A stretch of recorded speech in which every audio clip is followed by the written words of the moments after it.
Okay, I would like to bring the meeting of the Planning Commission of the City of Sebastopol to order for May 14th. And I just let everyone know we don't have any speakers in this room, so we'll try to speak loud enough so you can hear us, but yeah, we don't have amplification like we do in our other space. So we'll start by a roll call. Commissioner Ottinger? Here. Commissioner Burns? Here. Commissioner Fernandez? Here. Vice Chair Hanley? Here. And Chair Fritz? Here. All right, so we have all 5 members in attendance. Thank you. Okay, next we'll move on to items from members of the public, or comments from members of the public for items that are not on tonight's agenda. So if you have anything you'd like to say that is not an agendized item tonight, you can please step up to the microphone and we will go back and forth between in-person and the Zoom members.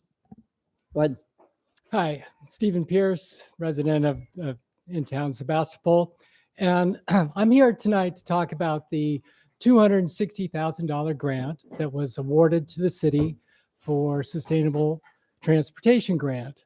And from my understanding, it'll be looking at 4 different things for downtown. One is widening sidewalks. Another is the less parking on Main Street. And then, of course, there's the two-way street. And then I think there was another about, can't remember the last one, sorry. But my concern is that we went through this whole process, and I've talked with numerous council people after the fact, and they didn't realize that you all had put in this grant application that of the 4 items that were going to be looked at, one of them had to be looked at, and that was the two-way street. And I'm sure many of you know the history of two-way streets in town. It was probably in the history of our town the most divisive subject that ever came before it. There was a large contingent, about halfway split on the town to go to two-way streets. It was voted on 1984. And like that, those polls, half the town voted 30 seconds. to go to one way, and the other half, a little less than half, said no, keep it as it is. And then they discovered, well, sure enough, accidents went down substantially at our major intersections in town.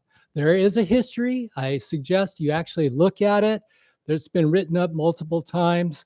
So that I feel like the Planning Commission really jumped the gun. Instead of letting the process determine the priority amongst the things that were going to be analyzed, we said, hey, we're going to say that has to be it. So we're going to live with that is one of the things that has to be examined. But let's have separate accounting for each of the items. How much are we spending? Is engineering time for that option sucking up all the money of the 260 grand? Thank you, Steve. Okay, seeing no other members of the public on Zoom, I will go back to the room. Oh, we do have one on Zoom. Oh, we do? Yeah. Oh, I'm sorry. Oh, I see. Yes, I'm sorry. So the phone caller on Zoom, go ahead and make your public comment.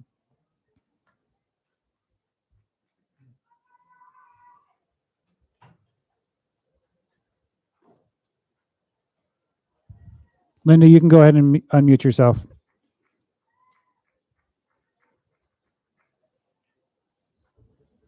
Can you mute yourself, Linda?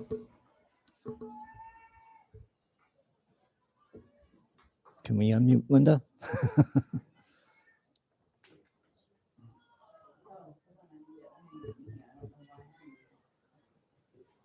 Okay, now can you hear me? Yes. Okay, yes, we can hear you. Go ahead. All right. So anyway, I'd like to call your attention to the fiscal condition of this town. It seems like you all are not paying any attention to what's going on at city council meetings, their decisions, and so on and so forth. Anyway, we are headed toward bankruptcy. With our current leadership, Diane Rich, got very bad leadership, failed leadership. But anyway, and you're, I'm sorry to say, part of it. we cannot sustain all the growth that you have approved. And specifically, I'm talking about this canopy project up here near me. It is a fiasco and a farce, and it's just comical. If you take a look at the impact report, it is just so fraudulent. And specifically, like our city managers come out and said that, we need $5 million per year just to keep up the roads, our city roads, in the poor condition that they already are. And that's not counting the infrastructure, the rest of the infrastructure, the water and the wastewater. And in the wastewater, they did a little audit, and they found that there's $1 million missing there. And oh well, they're not even going to look to see where that went. And then it turns out that apparently we also need another well, and the cost of that new well is like up to $4 million apparently. So anyway, we've got all of these, and we've got 4 vacant retail outlets across at the Redwood Marketplace, which is, in my opinion, a result of the RV villagers who are still there, and cluttering up everything, and then stealing and still doing drugs, and just a blight on this neighborhood, and a real burden, a financial burden, and a burden on our wonderful cops who are dealing with them. Thank you, Linda. Your time is up. I am suggesting that you put a pause on all of the growth, and especially this canopy project. Slam the brakes. Linda, your time is up. I'm sorry. Okay, back to the room. Hi, I'm Emily Sharton. I'm the advocacy coordinator for the Sonoma County Bicycle Coalition. Since we have a lot of folks here tonight who are interested in bikes, just wanted to remind everybody that May is Bike Month. And this Thursday is Bike to Work Day. We will have an Energizer station at Community Market. And I think bags are available at Sebastopol Bike Center. So we hope to see folks out. Stop by, get some snacks and some encouragement. Thanks. Thank you. Is there any other member of the public that would like to speak on an item that is not on tonight's agenda? Okay, seeing no one, I will close that part of the meeting and move on to statements of conflict of interest. Does anyone have a conflict of interest this evening? Okay, the next item we have is approval of minutes of April 16th. Does anyone have any comments or corrections? I just have a, go ahead, Kathy. Go ahead. I was going to make a motion that we approve them, but if you had a question. I just have a question. This is kind of more of a procedural question because I know myself and Commissioner Hanley had to recuse ourselves from some items. I didn't know if that needed to be, if that was an abstention or a no or absent or anything in terms of recording votes, or if we're out of the room, we're just gone. I don't know how that typically should work.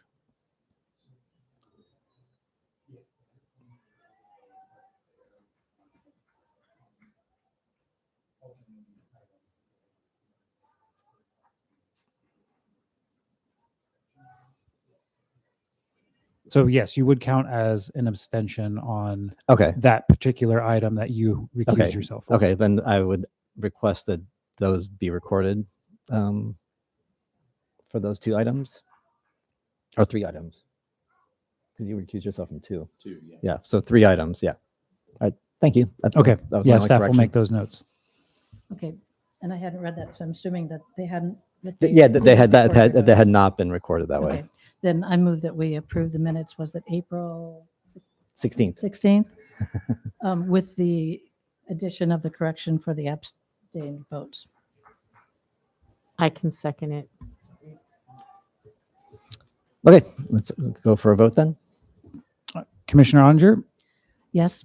Commissioner Burns, Yes. Commissioner Fernandez, Yes. Vice Chair Hanley, Yes. and Chair Fritz. Aye. All right, so that motion passes 5-0. So those minutes are approved as modified. All right, thank you. Okay, then we'll go on to our first public hearing item, which is the update on the Sebastopol Active Transportation Plan. Get a staff report, please.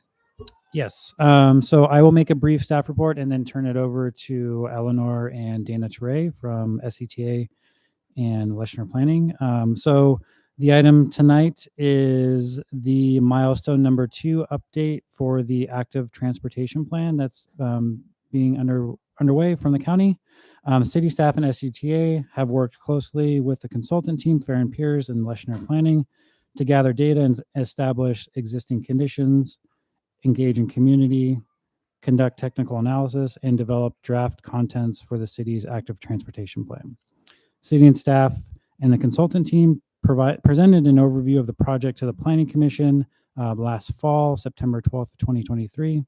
The attached PowerPoint presentation to this evening's agenda provides an overview of the status of the plan update and highlights the vision and goals for the plan, draft local projects and priorities, and draft topics being considered for local policies. With that, I will conclude my staff report. If there's any questions, I'm happy to answer them, and then turn it over to either Dana or Eleanor. Any questions of staff at this point? Go ahead, Evan.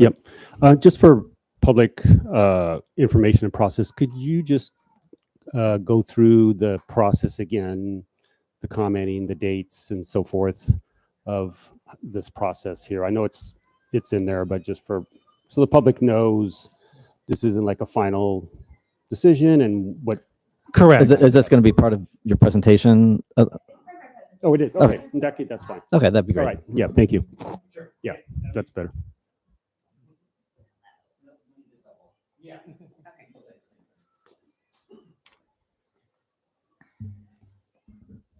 Okay. I guess y'all don't necessarily hear me through the microphone, but can everyone hear me okay? Great. Great. And then are my slides able to be put up on the screen? Okay, great.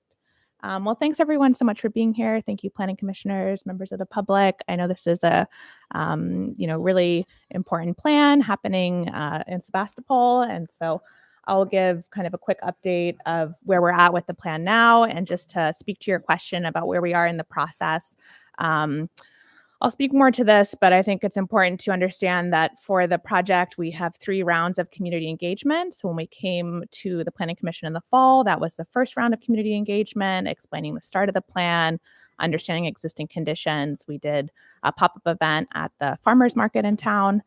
Now, at this stage, we're in the second phase of outreach, coming to different boards across the county. We're really focused on the draft projects, the draft prioritization, and draft ideas for programs and policies.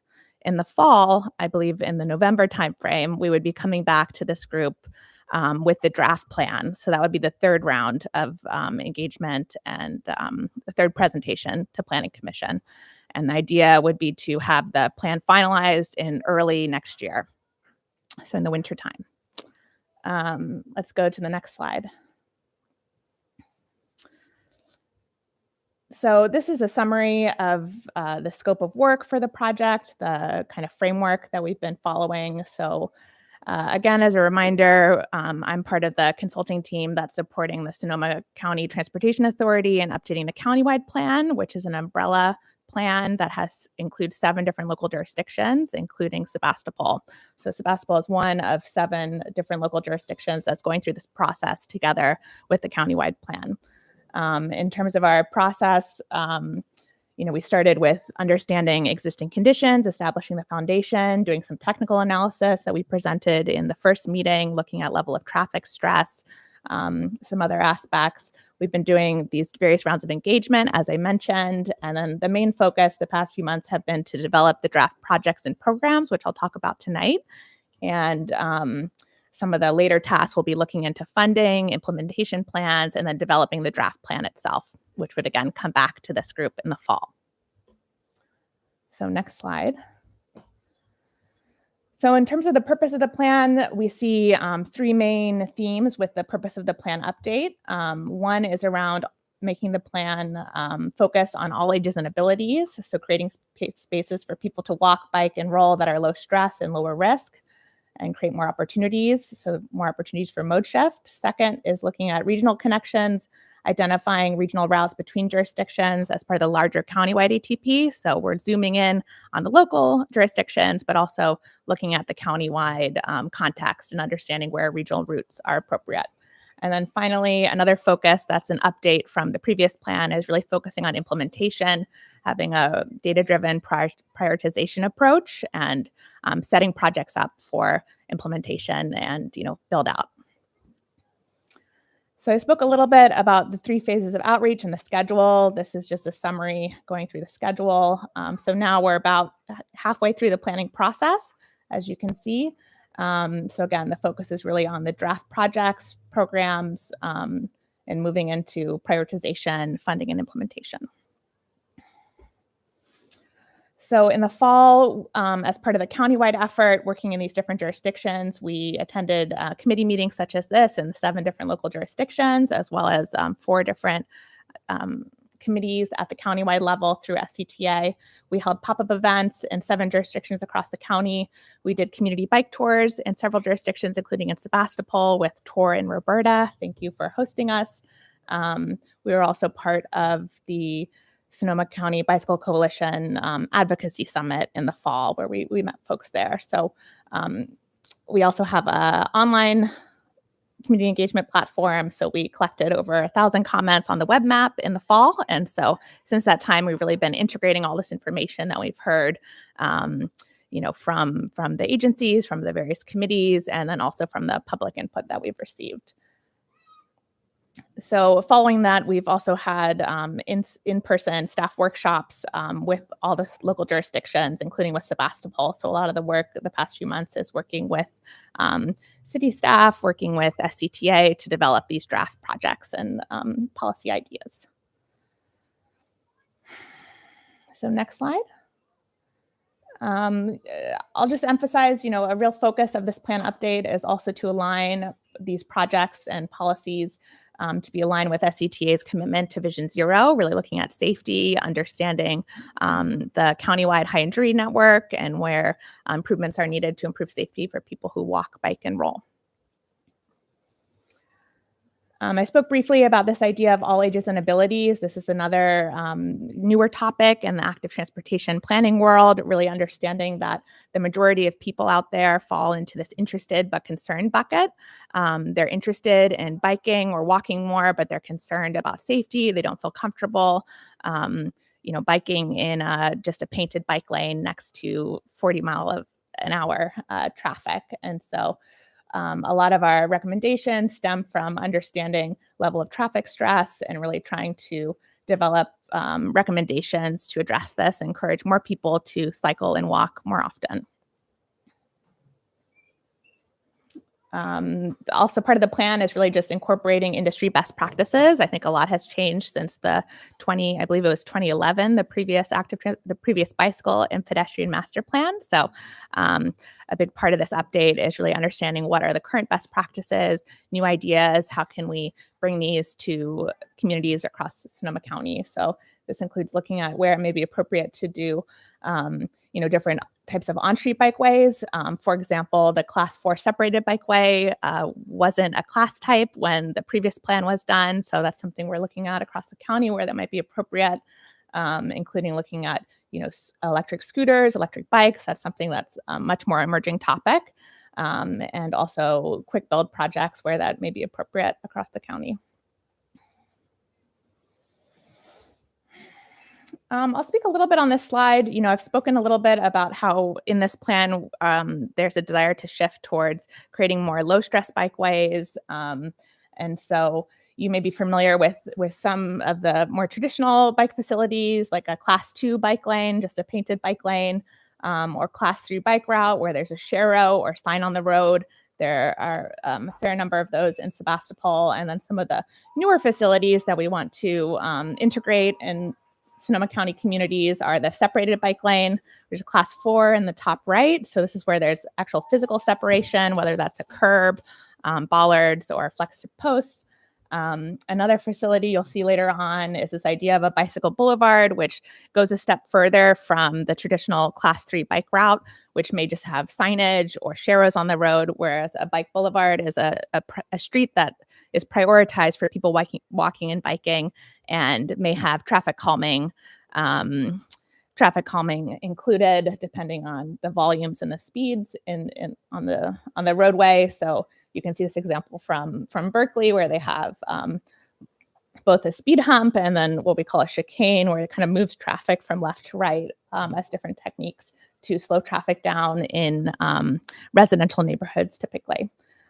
We also have buffered bike lanes, which I think may exist in some places in town, where there is a painted buffer, so there's not physical separation, but there is a bit more space between the bike lanes and cars. And then Class 1 shared use path, you all are probably familiar with that, with the Joe Rodota Trail and the West County Trail. In addition to looking at these specific bicycle facilities, we're also looking at how to improve pedestrian facilities, both in terms of paths and sidewalks, and then at intersection crossings. And so where appropriate, we may be recommending facilities such as what we call rectangular rapid flashing beacons, RRFBs, which is in the top right corner, pedestrian hybrid beacons, or curb extensions, for example.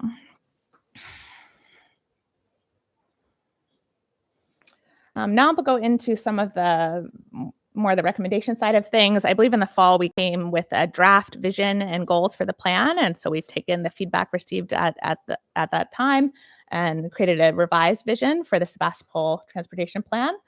We'll just let folks read this because there's a bit of text on the screen.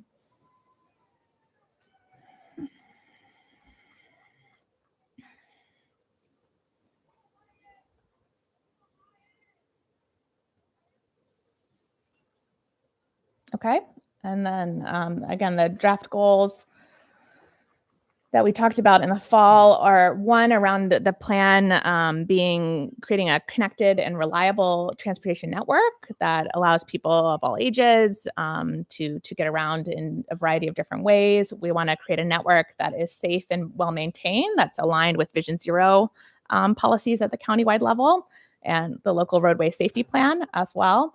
And then thirdly, around having the plan be community-oriented and place-based to be tailored to different contexts and different communities. So this map shows the existing bikeway network in Sebastopol. I'll just maybe call out a few things. I believe in gold, those are the Class 2 painted bike lanes that you see on Petaluma Avenue, Main Street, 116, High School Road. I think Sebastopol really benefits from connectivity to the Joe Rodota Trail and the West County Trail, which you'll see in blue. And then there's a number of existing Class 3 bicycle routes, which are in the kind of orange color through the neighborhood. So that really makes up the bulk of the current active transportation network in Sebastopol. Next slide. So this slide summarizes the proposed improvements to the active transportation network in the city. A few things that I'll note of importance. I mean, you'll see a number of kind of darker orange dots with an outline. So those represent, for the most part, upgrading the existing Class 3 bicycle routes to Class 3 bicycle boulevards, priority bicycle streets that, may or may not need additional traffic calming depending on, how the neighborhood feels about that. Some other ones that I'll note on 116, Project 1, 2, 4, and 46 are all in light green, and those represent proposed corridor studies and overlap with the Caltrans Sustainable Transportation Grant project looking at Main Street.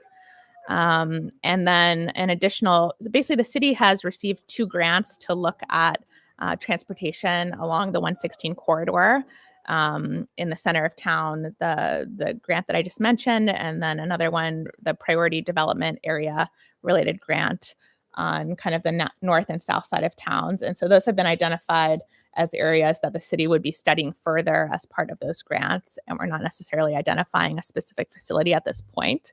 And I'm happy to go into more detail as people have questions on each individual project, but those are a few things that I wanted to highlight. So finally, this third map shows the proposed active transportation network overlaid on the existing network. So you get a sense of where we're making improvements on what there's today, where we're filling in gaps, et cetera. Next slide. Yes, and finally, we wanted to acknowledge that there's a lot of community interest in developing more trail facilities in and around town. And right now, we're showing them separately because the city does not feel comfortable showing proposed projects over private property as part of the official plan. But we understand this is like really important and there's a lot of interest in this. And so we're eager to, continue the discussions and see how we can improve bicycle infrastructure in and around town, both, potentially off street and also on street, looking at other on street possibilities. So the main focus right now in the proposed projects are on public streets. What can we improve? Now I'm going to speak a little bit about the prioritization framework. So in order to, not only develop these proposed projects, we want to create a framework that makes implementation more streamlined and more possible and sets projects up to receive grant funding. And so by understanding the typical criteria used for federal, state, and regional grants, we've developed a list of 6 prioritization criteria that align really well with active transportation grants. And so those are safety, equity, proximity to transit, proximity to schools, whether it's a regional priority on the countywide network or the regional active transportation network, and then filling in gaps essentially like a low stress project in priority geographies. So where there's a lot of access potential and then finally, the last criteria that we're gathering as part of this round of outreach is really understanding, where is there a lot of public support for certain projects. And so we are looking to gather feedback from this group, from the public, from the workshop that we're hosting next week to understand, are there certain projects that need to be moved up in the criteria? Are there certain ones that maybe can be moved down based on public input? And so I'll just reiterate that at this stage, the prioritization is in draft, the projects are in draft, and we're really looking forward to being in conversation with this group and the public and refining things to better suit the community. So a few other things I'll say about the prioritization framework. Actually, could you go back one more slide? One thing I'll note is that across all of these criteria, we're doing an equal weighting. We're also ranking projects individually within each jurisdiction. So we're not setting up Sebastopol projects against Katati projects, against Healdsburg. This is just for the city of Sebastopol. And instead of doing an approach where we maybe prioritize like 1, 2, 3, 4, 5 for each of the projects, we are sorting projects into 3 different buckets, 3 different tiers. And so in the next slide, it talks a little bit about these different tiers. So the tier 1 projects are really the top priority for the city. These are the ones we think they're most aligned with local and regional active transportation goals that should be prioritized for implementation first. The second tier I would think of, as medium priority and, kind of next in line after the first tier. And then the third tier projects are lower priority and maybe implemented as opportunities arise, if there's new development, et cetera, and it's able to be implemented. There's a lot of text on this slide. I'm not going to go into too much detail, but happy to talk about this in the Q&A. This slide and the next one just present which projects have been ranked as tier 1 in this first step in the prioritization framework. So, I'm noticing that there are a large number of projects proposed, a large number of them fell into tier 1 because of the equal weighting and the way that we're doing the tiers. So I would welcome feedback to help us, refine tier 1. So those are really the, tip top projects that that the city wants to implement. And happy to speak further in Q&A. So finally, I think I only have a few more slides. This speaks to, not only are we looking at what kind of infrastructure changes make sense for Sebastopol, but we also want to look at programs, policies, that can be supportive to better active transportation around town and to encourage people to walk, bike, and roll more.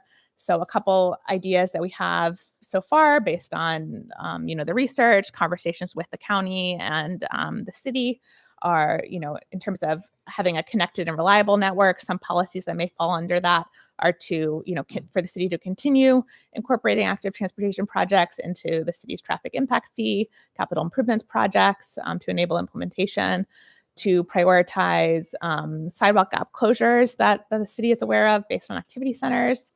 On the safety and maintenance side, some things we could incorporate in the draft plan that would be coming in the fall are just integrating policies from the county's Vision Zero action plan directly into the active transportation plan as appropriate. And then, really looking to best practice industry resources in terms of design and implementation of active transportation facilities, and especially these newer facility types. Then for the last goal around being community oriented and place-based, this could be continuing the education and encouragement programs that are happening countywide and maybe happening in Sebastopol, and other supportive amenities like bike parking, transit amenities, wayfinding, I think are all things that we've heard from the community as being important. So kind of circling back to where I started about community engagement. So now we're in the second phase of community engagement where we're really focused on draft projects, draft prioritization, and draft policies and programs. We did host a pop-up event at the Apple Blossom Festival a couple weeks ago. Got some great feedback there. I think we talked to over 60 or 80 people, both folks from the community and people from other nearby communities. We are also hosting a workshop next Wednesday at Center for the Arts, and encourage folks to come out to that. We'll have some more materials, we'll have refreshments, and there'll be an opportunity to speak directly with city staff, SCTA, and the consultant team. And we are co-hosting that with the Bike Coalition. So thank you to the Bike Coalition for being involved with that. And then finally, there is an option for digital engagement for you all or for your friends and family that may want to look at the draft projects and provide us input. And so that's the same project website that we had in the fall. That's there. Just kind of looking forward, some next steps after the projects and programs phase that we're in now. We'll be looking more towards funding and implementation, finalizing the priorities that I mentioned, and then looking at what are the relevant, potential funding sources or grant opportunities at different levels of government. We'll also start working on the draft plan following this phase of outreach that we plan to close in early June. So over the summer, our team will be working on developing the actual draft plan documents. And so this slide is just a summary of the structure for the countywide active transportation plan. And I'll just call your attention that, the first volume would essentially be the countywide plan, and then the local active transportation plans would be, in a second volume. And there'd be more information on implementation strategy, different appendices, different resources as part of that countywide plan. And then the next slide is an outline for the Sebastopol active transportation plan itself. We expect it to follow a format similar to this. So welcome, any feedback on this today. There would be an introduction. We talk about essentially existing conditions, community profile, what is walking, biking, and rolling like today. We would be documenting our community and stakeholder engagement, the vision and goals that I shared in the previous slides, and then getting into what we're talking about mostly tonight, the draft projects and policies, and then there will be a chapter on implementation. And I think this is my last slide. So just, I touched on this already, but, now again, we're in that second phase of outreach that will be going through the beginning of June. And then the third and final phase of outreach will be coming back to the Planning Commission in November, again, with that draft plan document for you all to review, and doing some additional community engagement during that time. Okay, thank you very much. Thank you, Eleanor. So I'll bring it to the commission. Does anyone have any questions of the presentation at this point? Go ahead, Everett. Okay, thank you. That was thorough. A couple of questions on, so for the meeting for next Thursday, what's the format of it? Is it going to be all in person? Is it going to be combination? Yeah, so it's an in-person open house format. So it's going to be running from 4 to 6 p.m. at the Art Center. And so people can come and go in your own time. We'll have posters and, different staff that can orient people and talk to people really one-on-one is the plan. Okay. You mentioned wayfinding signs and that kind of stuff. Is there the intent to use like international symbols for that, just to accommodate as many, different cultures, et cetera, as possible? Yeah, I mean, I personally have not looked into all the wayfinding yet, but that is an interesting idea. And I think we'd be looking to like follow best practices or give examples of best practices. I think in this type of plan, it would be more like high level recommendations than something specific, but that's a good suggestion. Okay. You mentioned something about, so prioritizing, and I don't know if you mentioned the council or the difference between actual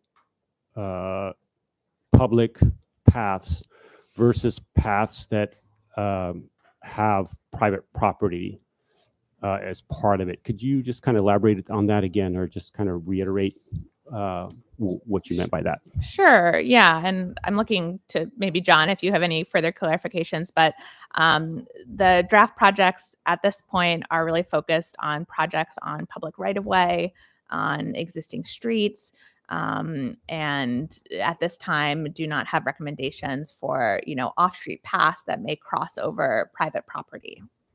Okay. What about any of the public part of those paths? For example, let's say for construction or for any city designs, if that's a possibility in the future of a path, even though some of it goes through private property, is that kind of a priority, or is that taken into consideration?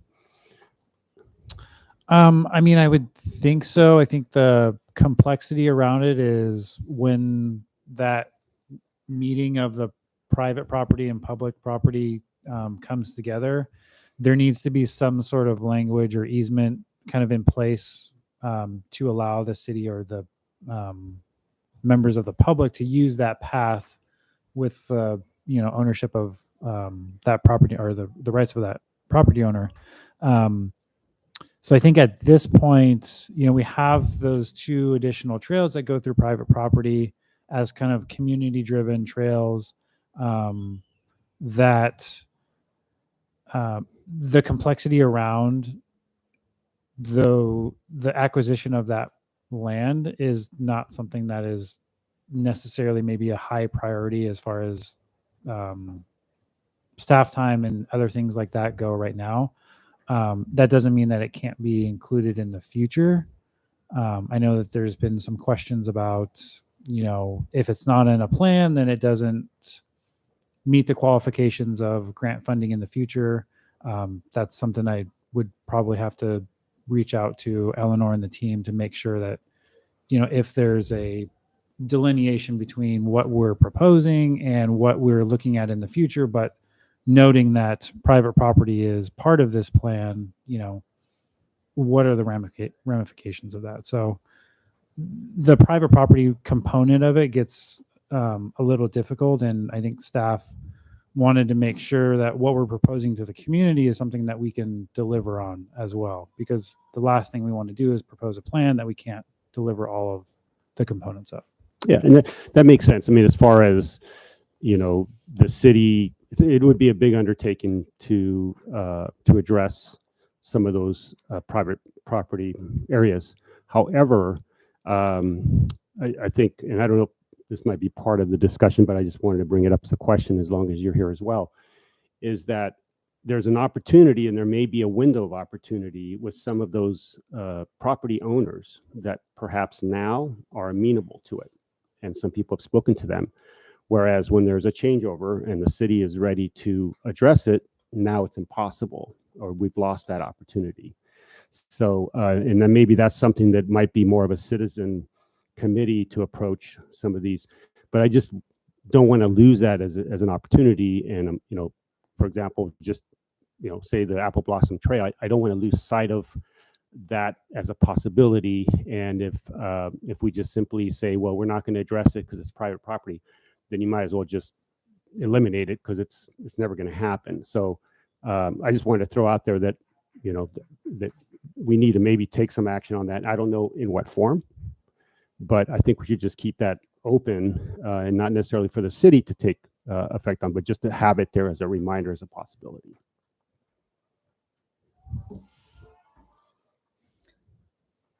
Anything else from other commissioners? Any questions at this point? Yeah, go ahead. Yeah, I would reiterate that it's an excellent idea for citizens to work amongst themselves or with a nonprofit to get some sort of an easement across those properties where we know that there is potential for that now, and maybe some alternate routes across other properties as needed so that in the future we can fall back on that. But I agree, it's very hard to put it into a plan like this that doesn't have when we don't own the land. So I'd rather work on the things that are, I don't want to say low hanging fruit, but things that are that are more doable. I did have a question. So in the map where, can't remember exactly which slide it is of the city of Sebastopol that has all the numbers on it, those correspond to the listing of the priorities. Okay. Oh, not to the listing of the priorities. I'm trying to think. To the numbered items on those lists. Yes, to the tier numbered 1. items on the list. Okay. Yes. And then they're categorized by color based on the key and the Yes. on the page. Yes. Okay, I got it now. Yes. Now there's a couple layers of complexity. Yeah. So yeah, each project has a number. There's a detailed table that was attached to the report tonight that has more details on each project Right. and indicates which tier they've been sorted in this draft prioritization. Any other questions of the? Just one Go thing. ahead. As far as the paths, excuse me, the public streets and so forth that are part of Caltrans, are they involved with this process? Is it something that then has to go to Caltrans? Are they involved from the beginning? Because I know that's always kind of a sticky point. Yeah, that's a great question. I wonder if John or Dana on the line may have some more information about Caltrans' involvement to date. I would say on the consultant side, most of the work has been through SCTA and working with city staff. Of course, getting feedback from Caltrans, I think I mean, would you also know, be helpful. The streets going through Sebastopol is all. Yeah, so that Caltrans. may be happening at with other folks maybe doing that. Okay. Through the chair, there was a question about pathways or trails on private property and some interest in perhaps pursuing those. And John is absolutely correct. Without obtaining the easements and really the ability to assure delivery, they probably should not be put forth in the plan. However, another way to address that could be, and this is something to talk to the consultant team about, is that in the plan, it could state something like, if certain criteria are met, including obtaining easements, obtaining insurance, et cetera, kind of consulting with the city attorney and the team, if those criteria are met, the city could consider. So it lays out clearly what the city's position is. There's always something new and different, right? But the basic concerns could be listed, and in the circumstance that those basic criteria are met, then the city could consider something like that, and that should be, perfected, obviously. But, and again, it's, an idea to try to address this interest, but protect city interests and not raise expectations unnecessarily. Yeah, no, I like that as a compromise, just because that way it doesn't get forgotten and it's there on there. So yeah, thank you for that. You had some questions, Seth? Yeah. Thank you. Great presentation, by the way. Is it anticipated that all of the projects associated with the plan inside Sebastopol will be able to be funded through grant money, or is there any anticipated commitment from the city financially? I think at this point, we're not committing the city to a specific amount. I think that's something that in other jurisdictions has been talked about, but it may or may not be included in the plan. I don't know if the city wants to weigh in on that. Yeah, I don't think there's any specific dollar value set to these yet. Obviously, we would look for grant funding and stuff like that, but I mean, it seems to me that, yeah, there's probably grant funding, but sometimes grants do require some local match. And I think a lot of that does come out of, traffic impact fees. When development comes along and people pay impact fees, there is a pool of money, that's set aside for transportation needs. And I would imagine some of that could be used for these types of programs or for the match or whatever like that. yeah, I would agree. Okay, great. Is it possible for any particularly popular projects to be funded through donations or sponsorship or other ways of getting money?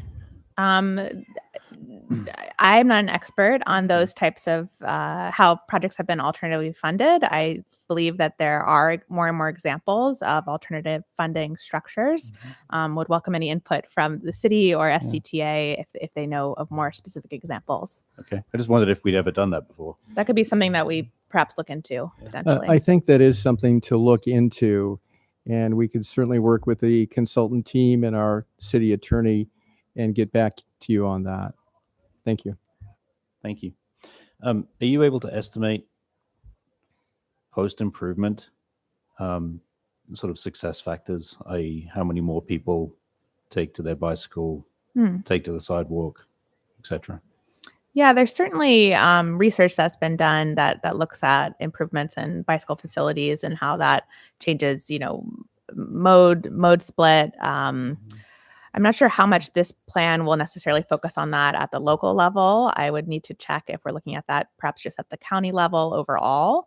But happy to, maybe include some information about kind of the relationship between, especially I think, what we call low stress projects like separated bikeways. There's more and more research out there about safety improvements and ridership changes with those types of facilities or trails. Yeah. Okay, great. I mean, it's a lot of work. It seems like it would behoove us to tie it to the potential benefits and try to estimate increased numbers of, non-car users in town as a result.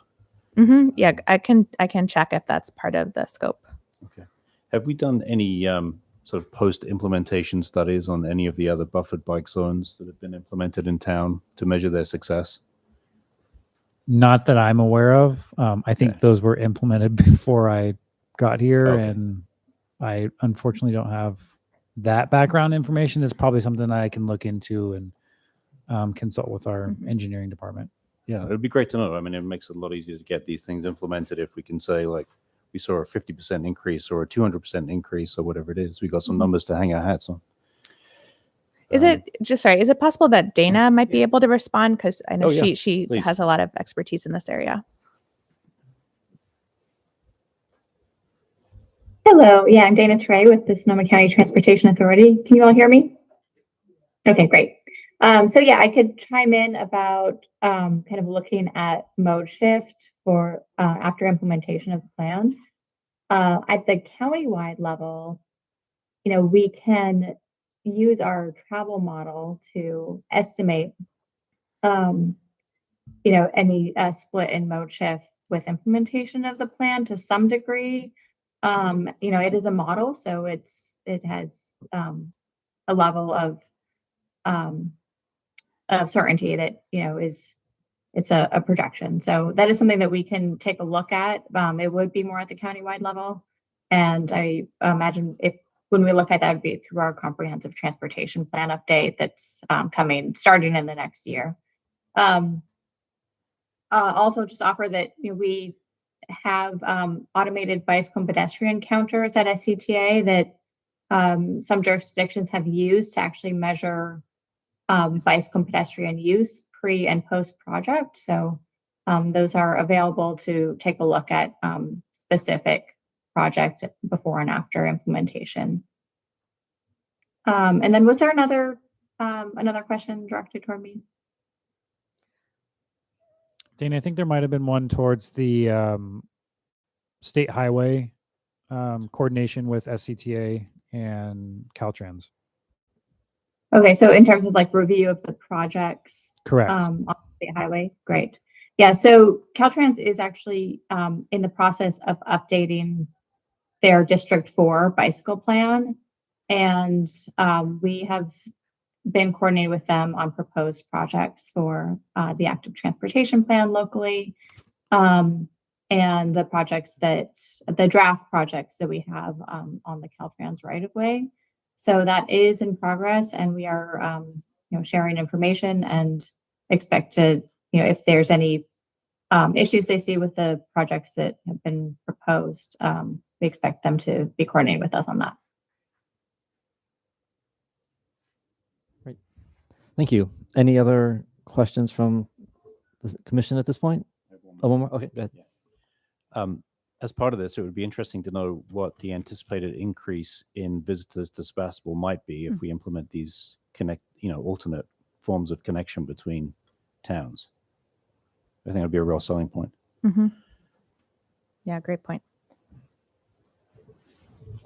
Okay, if no more questions from the commission, I will open this up to members of the public. So if anyone from the public would like to make a comment, please come up to the microphone and you can make your comment.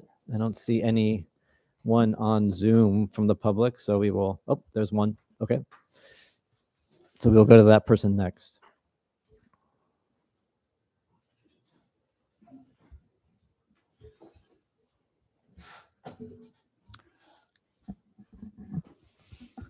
Well, I'm taken back that you're putting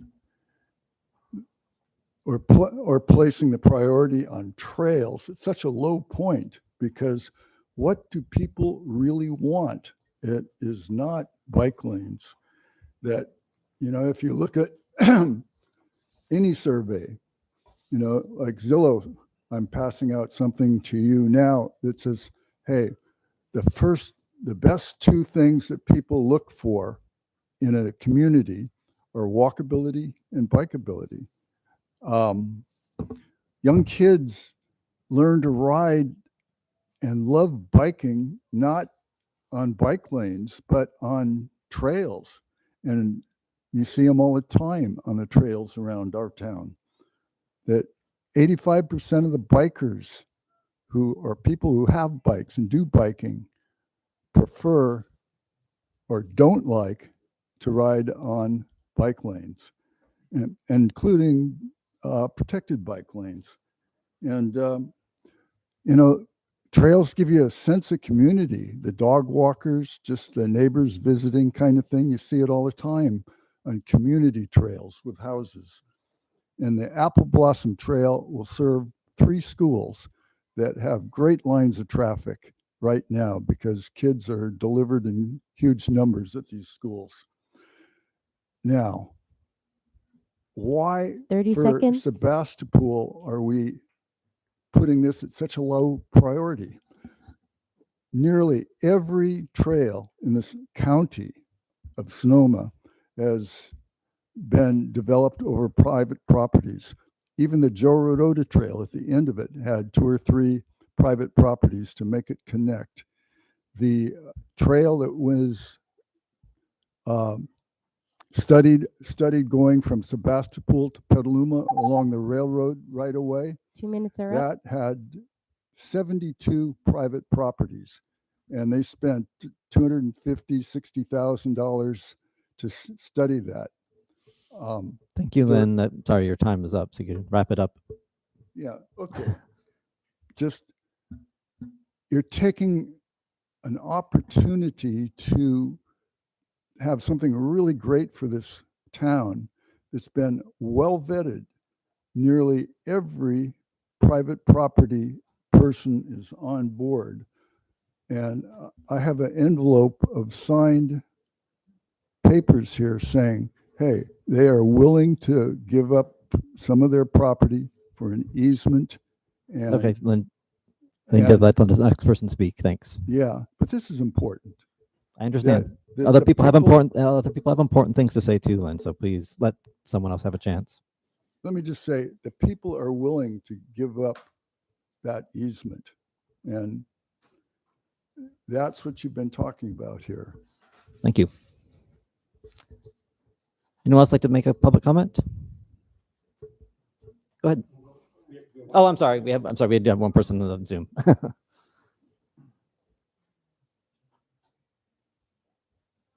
Linda, you can go ahead and mute yourself. Can you hear me? Yes, we can. Go ahead. All right. Oh, previous speaker, he had excellent point, just eloquent and right on, right on. So anyway, I'm on the trail every day on my bike and walking. I'm on the West County Trail, and it is the highlight of my day. People that I speak with and so forth and so on. In my youth, I rode my bike halfway across the continent. So, I am a longtime bicyclist, and so I'm advocate of bicycling and, of course, walking. But I would never, ever, ever get in the bike lanes anywhere in this town because they're dangerous.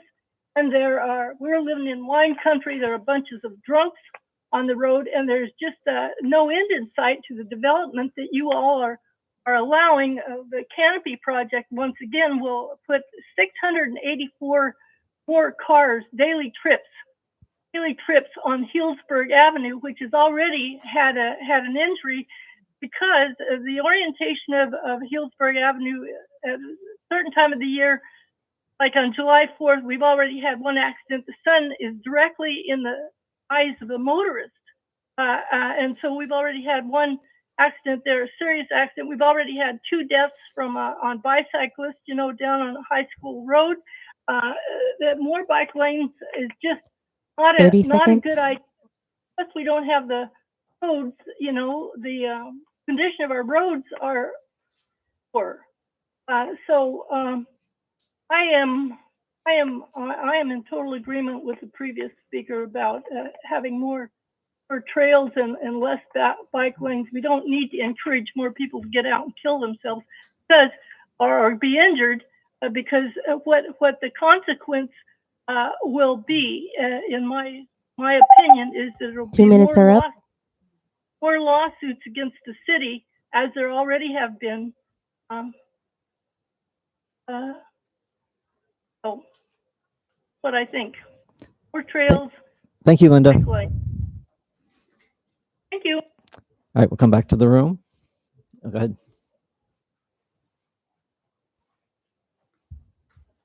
Hi, I just wanted to say, I'm John Cruz. I live in Sebastopol. And I just wanted to say I agreed with the statements that gentleman made over there about the trails. And I had a couple of questions I wanted to ask of Fear and Peers. And one of them is that over the last few years, maybe a year and a half or so, there's been an active group like Sebastopol that's done a lot of work and put a lot of written material together in terms of comments on what needs to be done. Can you speak into the microphone? Oh, there is a working microphone. Yeah. Thank you. Anyway. Oh, it's just taping it. But anyway, I wanted to ask them and make sure you don't have to answer it here on the fly, that those are getting into the current draft, that all those comments prepared by Bike Sebastopol, quite extensive, many pages, community effort. The other thing I'd like to suggest is that right now, I don't believe that there's any organization in town, citizen-based, that advocates for cyclists and pedestrians. And I think as part of the plan, it would be very positive to have something like that would help the city save staff time and get public input. If that's amenable. I don't know what you would want to call it, but again, the consultants, I'm sure, have some very good answers to that. And the other thing, just to iterate the points that were made before about the major trails, if you go on the Joe Rodota or West County Trail, they will be busy. Many, many people going out to Forestville, many people going to Santa Rosa, busy walkers, everybody. If you look at the lanes, they're really not what people find comfortable. You won't see too many You know, there are people who use them. You know, sometimes you see as many people riding on the sidewalks as you do in the bike lanes. But that would be I'll just finish the sentence. That would be an excellent opportunity for citizen science, for people to go out and measure and see how many people are using what there on a daily basis. Hey, thank you. Thank you for your comments. Would you like to speak?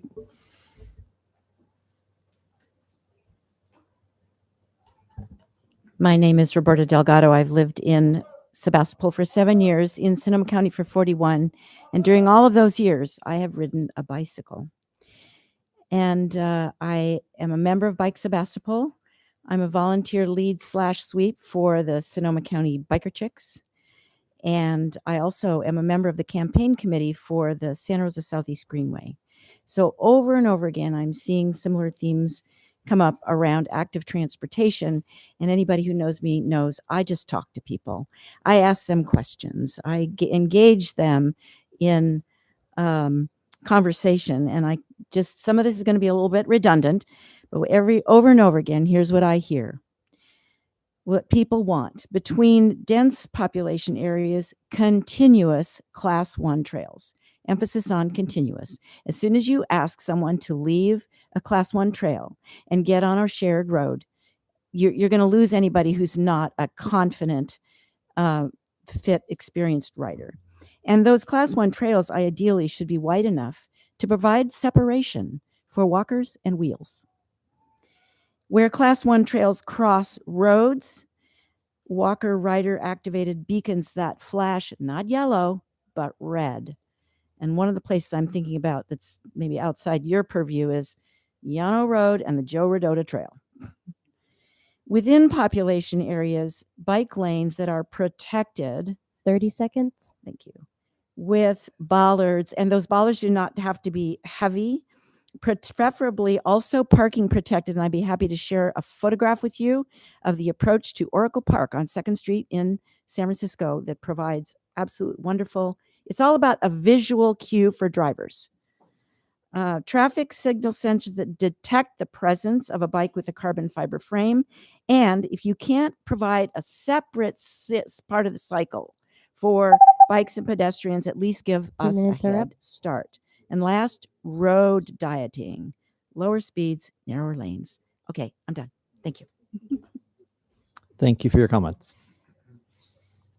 Anyone else like to speak? Please.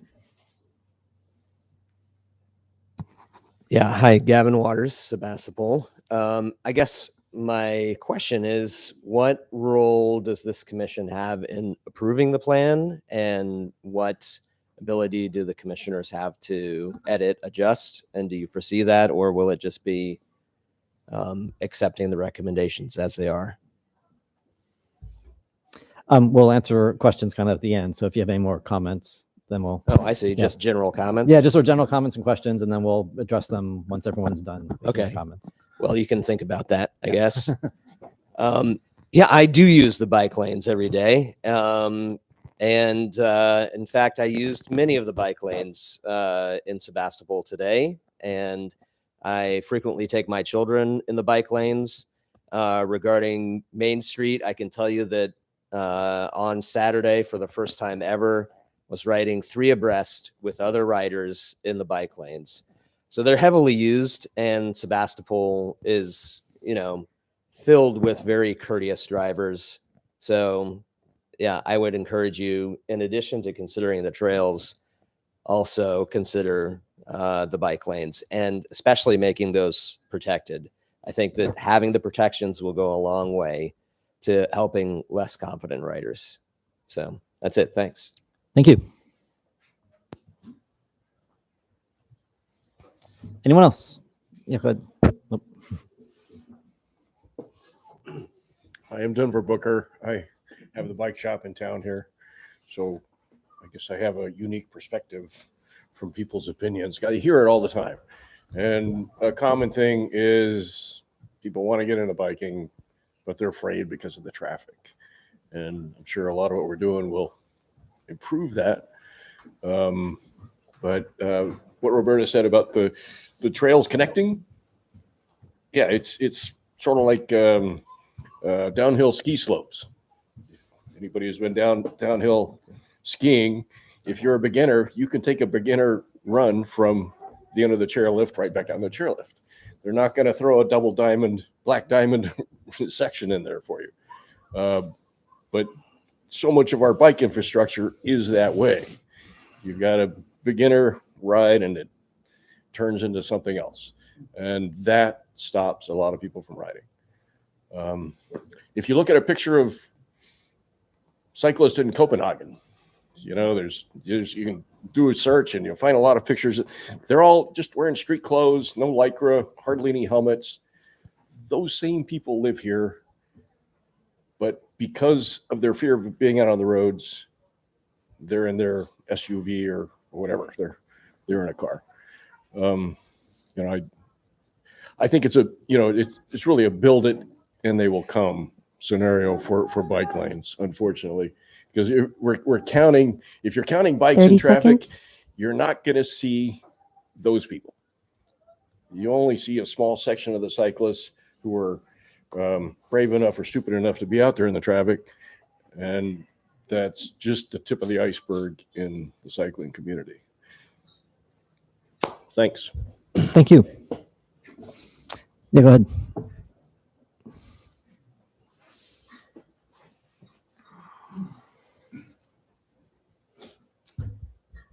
Hi, Emily Sharton from the Sonoma County Bicycle Coalition. So we've been following this process in many jurisdictions, so it's been interesting to hear all of the different conversations. You know, I think kind of echoing what some of the other speakers have said, we always like to think about the overall network. You know, are we working towards a system that's going to get bicyclists and pedestrians of all ages and abilities safely to the places that they want to go? So schools, shopping, businesses. And I think, you know, this map that we saw up here is starting to show a lot of connections. It's making a lot of connections around town. But I had a couple of comments about just some things that we noticed. You know, the main roads in town, Healdsburg Ave, Main Street, and Petaluma Ave, those are all listed as studies. And we're definitely glad to see that they're in the top tier right now as projects.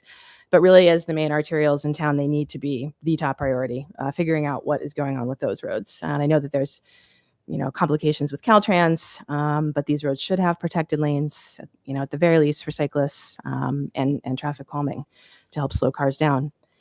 Additionally, I would say more attention should be paid to how cyclists and pedestrians are getting across these roads, especially in the northern part of town.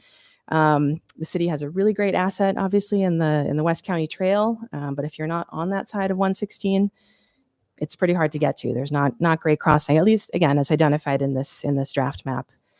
The other thing I just want to note is if you looked at the map, there's a lot of red on the proposed maps, which are class 3 lanes or bike boulevards. Bike Coalition generally doesn't support these, and it sounds like a lot of folks here probably don't either. Class 3 facilities are basically asking a car to share a travel lane with a bike, or asking a bike to share a travel lane with a car. Which for a lot of riders does not count as a low stress situation. So class 1 trails certainly are ideal, but we also favor class 4 protected lanes as really an effective way for getting more people out to ride. So that's all. Thanks. Thank you. Come on up.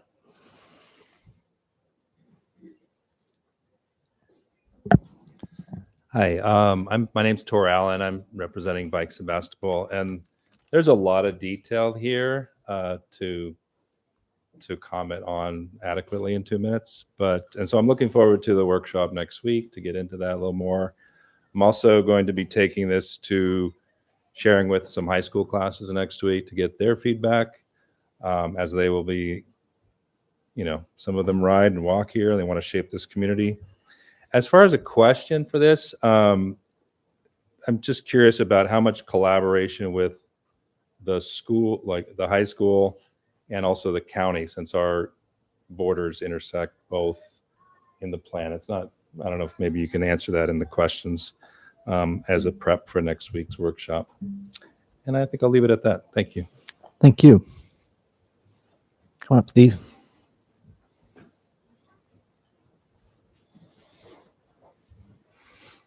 Hi, Steve Pierce. There's a lot of great projects that are on this list, and just to step back a little bit, we are facing a financial calamity in Sebastopol, and when I look at the list, I think, well, wow, how can we really prioritize things if we have no idea what things cost?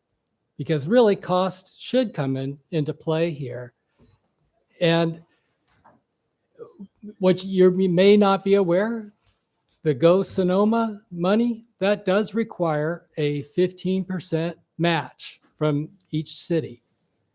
And that might be the main grant funding source, because we might face some headwinds when it comes to equity and diversity as far as qualifying for various grant monies that are outside of Go Sonoma. And given our current financial constraints as a city, that 15% may be a very heavy lift, especially if the projects cost a lot. So what we need is some low-hanging fruit, things that we can actually achieve as our small town with these financial headwinds. And I would hope that the committee does push for it. Let's find out what some of these costs are, and then we can start prioritizing given our constraints. We'd like to see a lot of these things, but they're not all going to get done. It's just the reality of the financial situation we're in. And when it comes to the separation and the various trails, I'm all for separate trails.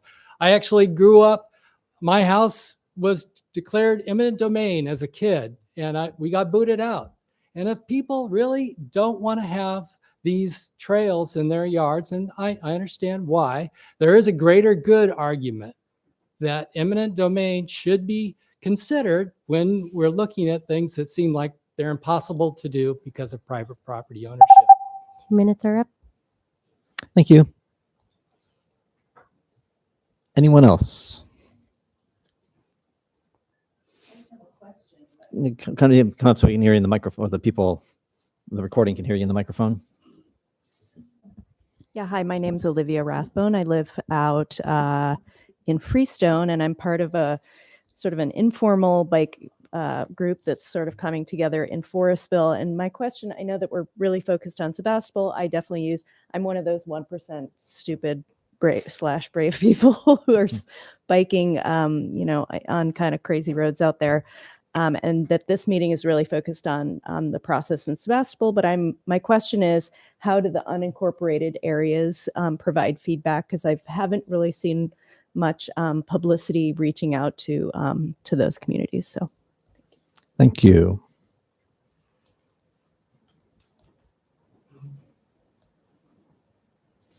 No one else? Okay, then I will close the public comment and bring this back to the commission for further discussion and feedback for the consultant team. Anyone like to start? Go ahead, Everett. I just wanted to reiterate some of the questions maybe we should address first. Do those first? Okay, Yeah. we can do those first. Let's see. So questions for...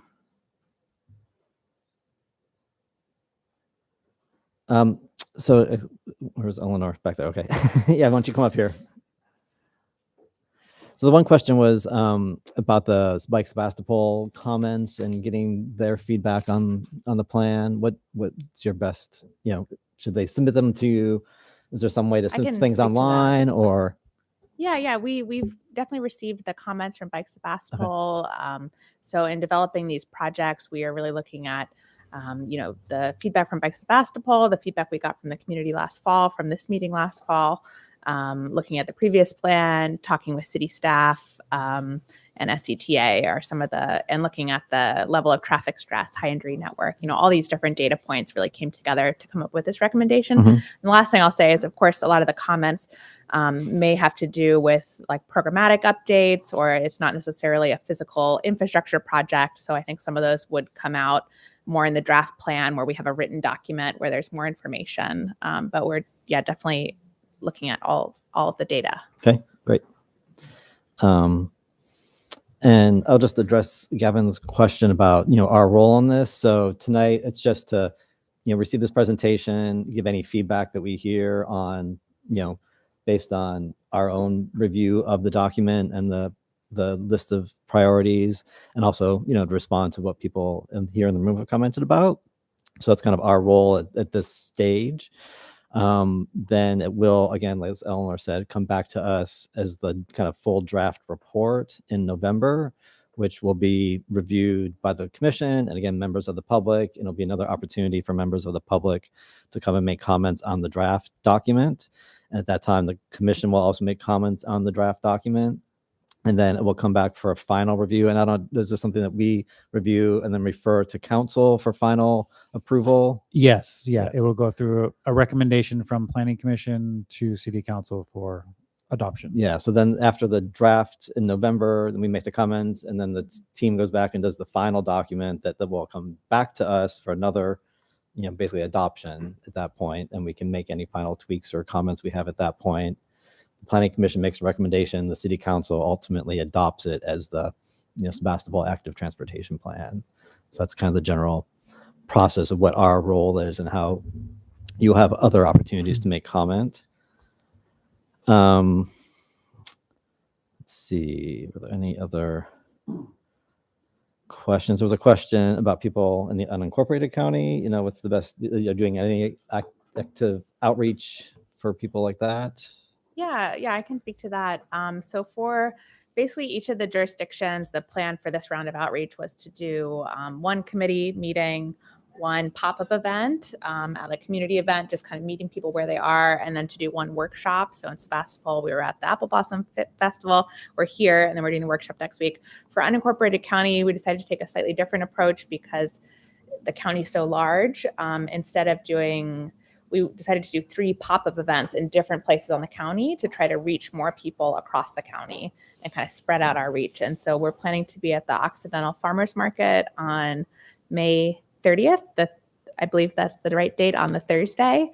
And then there are events being planned that, if they're not already posted on the website, they should be in, very soon I believe in Guerneville and then in the Springs area. But yeah, happy to connect with you, make sure you have the right information, but it will be posted on the website where those events are happening.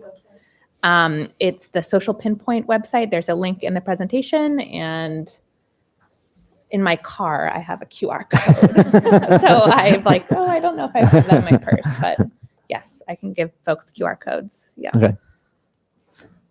It's a question for, that's okay? Go ahead. Yeah.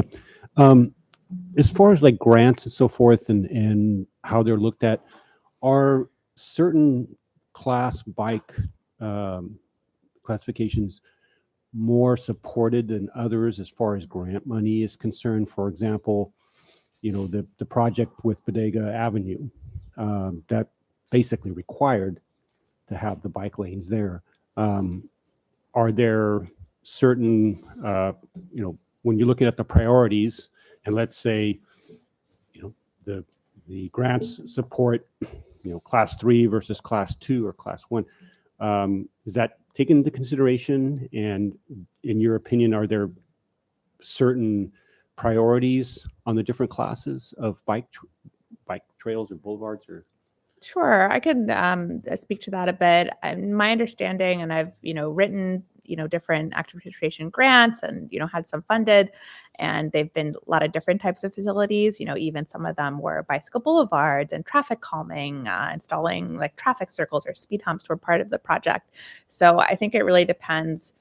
My understanding is, that the project is really context sensitive to the area and the community.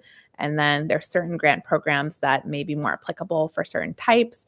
Certain grant programs may be more focused on like recreation or trails, and then others that are more focused on, everyday transportation, getting people to transit.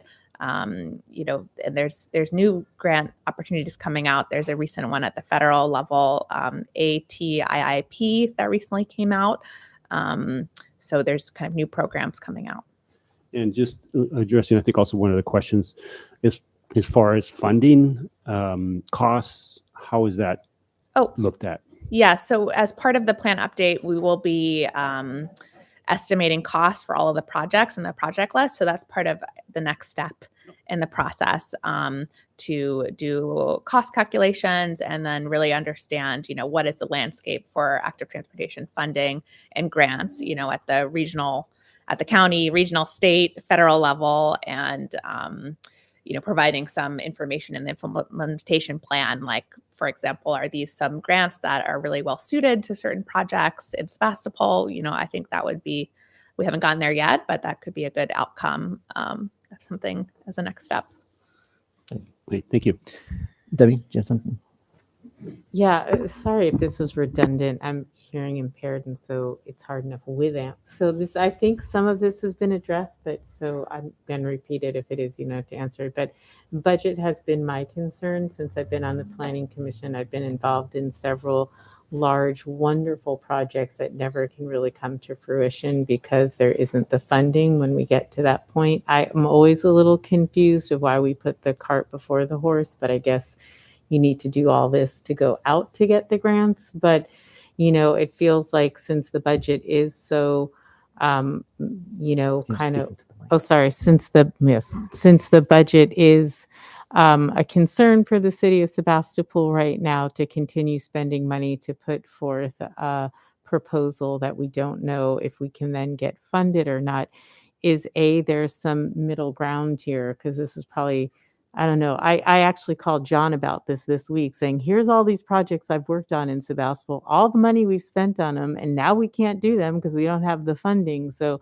it just feels to me like this is another one that kind of sits in that bag. And then, is there any way that there can be fundraising towards it? Because this is something, I have been trying to instill for quite a while, and we haven't been able to get a definitive answer through the city of Sebastopol. But after 4 years, it would be so nice to have an answer, yes or no, if we can try to do some fundraising to, so I'd love to put that out there again for the 4th year.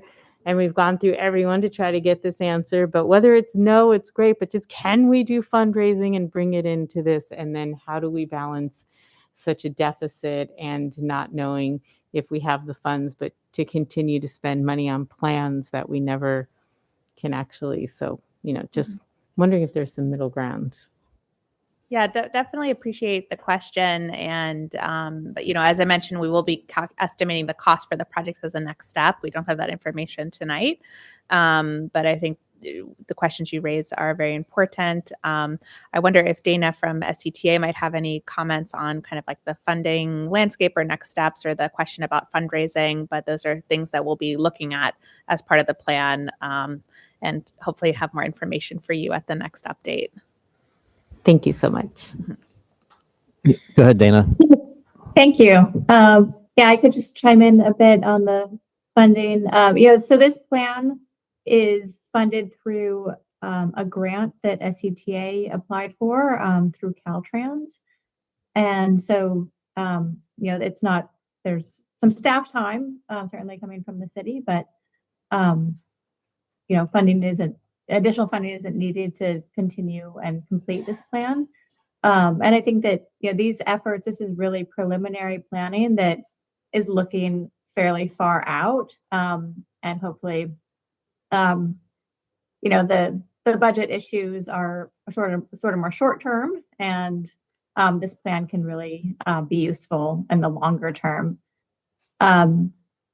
SCTA has some funding programs that are coming up that, we'll be able to take applications from the cities that focus on active transportation.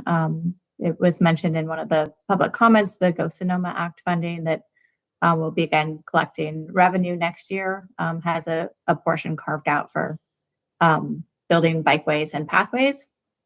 So that is one source that will be available in Sonoma County. And I'm personally not familiar with kind of fundraising outside of government grants. Thank you. Any other, Everett, you have any further comments or questions at this point? No questions, but I do have some comments, but give other people a chance if they have. Are we bringing it back to commission now? Yeah, I think so. I think unless someone has a question that didn't get answered that I didn't write down. Okay. So yeah. Chair, I think. Yeah. Just to follow up on that, just so I understand, I think, so what I'm understanding is the next phase is you will start, saying, hey, here's some of the costs that'll be involved in that. And when you get to that cost phase, then you'll identify money that will be able to fund those. So then when you come back, we'll be able to say, okay, this makes sense based upon your cost analysis and what there. So for the priorities, is that the right That's kind of? generally right. I Okay. think at this level of a plan, we may not be looking every project. This is exact funding, but it's But basically, these are all the funds available. Okay. These are what are appropriate for these types of facilities. So there's more information there. Mhm. So, Chair, I think the last question that I had written down here was in regards to collaboration with the school and county, as far as, we're in an area where a couple trails connect that are county trails and then the county jurisdiction as well. So I think that was more of a question towards Eleanor and Dana as far as how that collaboration is happening. Sure. So as part of the countywide plan update, we're also updating the plan for unincorporated counties. So we have an even longer list of projects going all around the county. So while we may not have had working sessions in the recent past, like between City of Sebastopol and the county, it's the same, consultant group and SCTA kind of providing the through line between all of those conversations. So we're certainly looking closely at projects that go between the incorporated and unincorporated areas, which is a situation, all across the county, and making sure that the recommendations make sense kind of as you cross the border. On the school side, it's not been part of my work necessarily working with the schools. I know we've been in touch with, as a larger team, with the Safe Routes to School program and getting some data from surveys that they've done with the schools that they work with. But I can look in to see if I can get you any more information on that, Tor. Okay. Great, thanks, John. So yeah, then I'll bring it back to the commission for any further comments you want to give to Eleanor or thoughts about the plan. Go ahead. Yeah, I do have one. So when something kind of unincorporated and incorporated area is kind of a disconnect between the Laguna Trail and it comes out on Highway 12, and then now what? If you're biking, or you can't cross Highway 12 safely to now get on the Rodota Trail. So what do? You come all the way into town, kind of riding on the edge on Highway 12, which is a pretty busy highway. So that's always been kind of a point that's kind of like a non-continuous, or you kind of, you can go, I know you can take the trail and come out, right out here, but it's not an easy biking trail to get to. So I don't know if that's something that portion is being considered or looked at.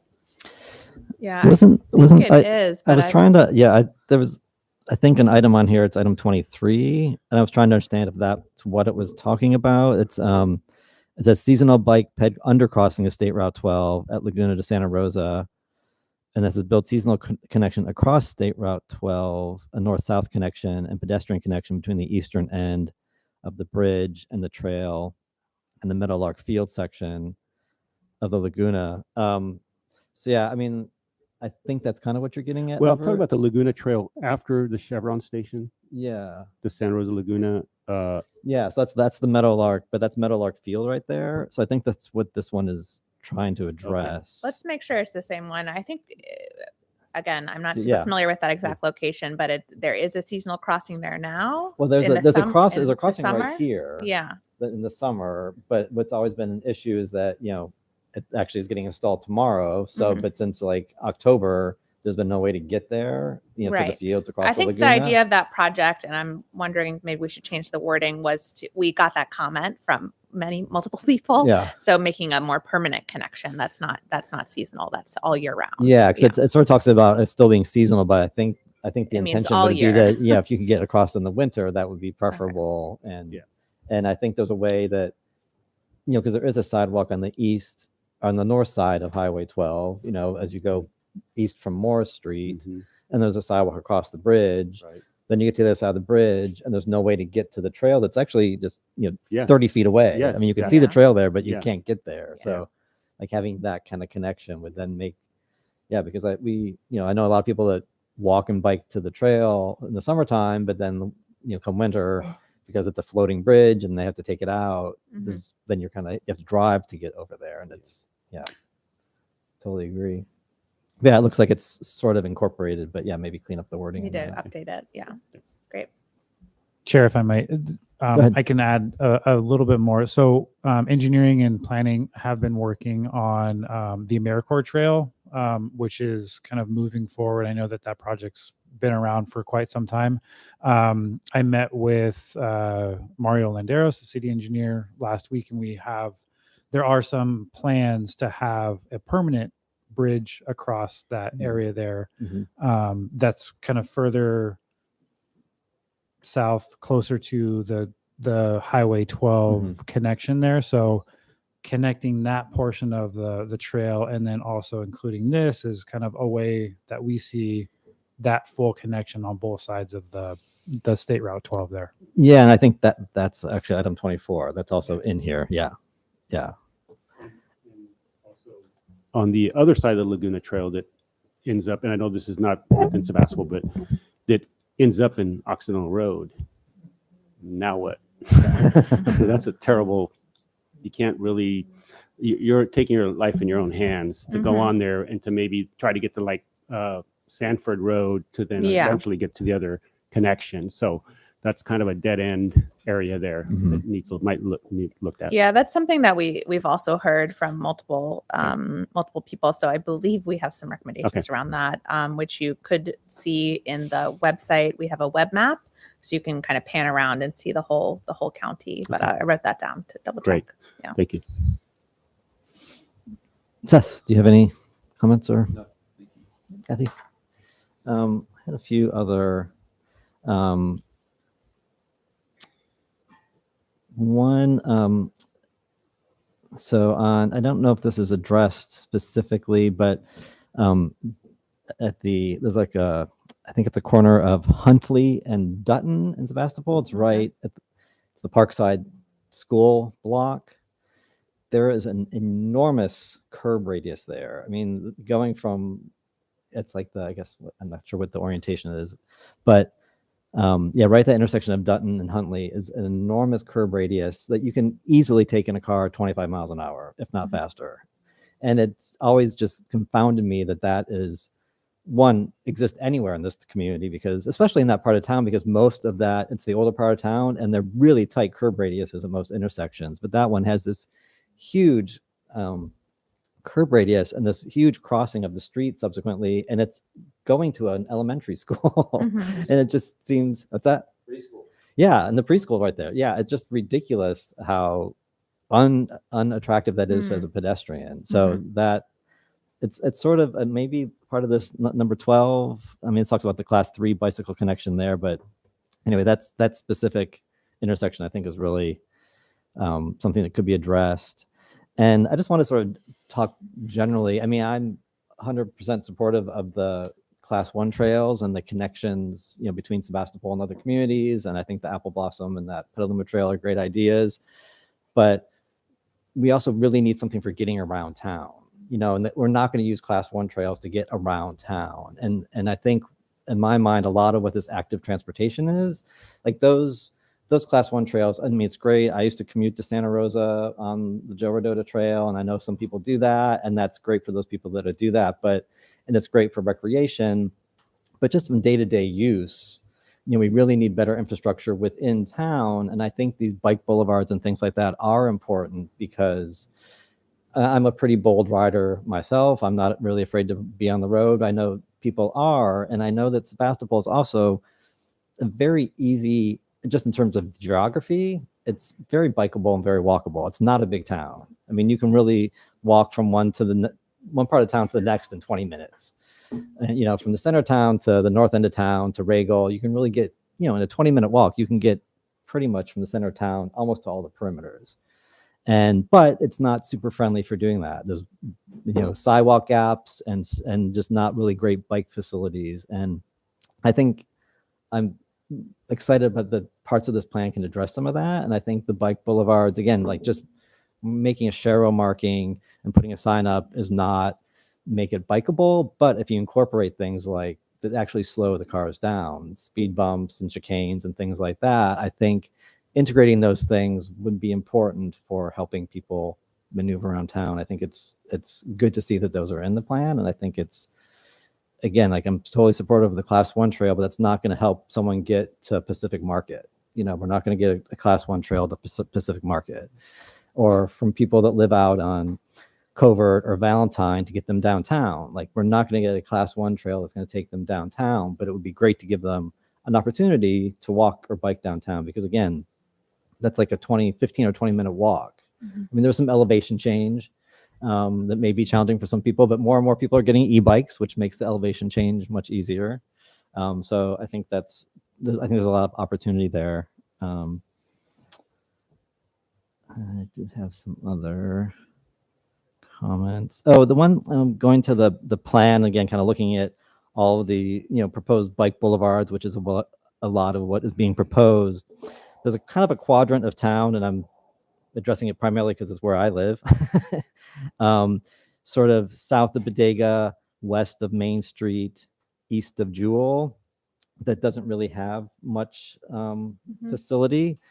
And I think the opportunity there is probably High Street. And again, I live on High Street, and there actually are a lot of bikers on High Street because it is a street that connects. It's somewhat naturally a slow street because it's pretty narrow and cars park on both sides. And so it does have, people do drive faster than they should sometimes, but generally it's a fairly slow street. So I would make a recommendation of taking a look at that as possible. Bike boulevard infrastructure, and that provides that kind of a connection in that part of town. I mean, it is adjacent to Main Street, which has the bike lane, but just for being a connection through the neighborhood, some people may be more comfortable doing that than riding on Main Street. Yeah, that's great suggestion. Good opportunity.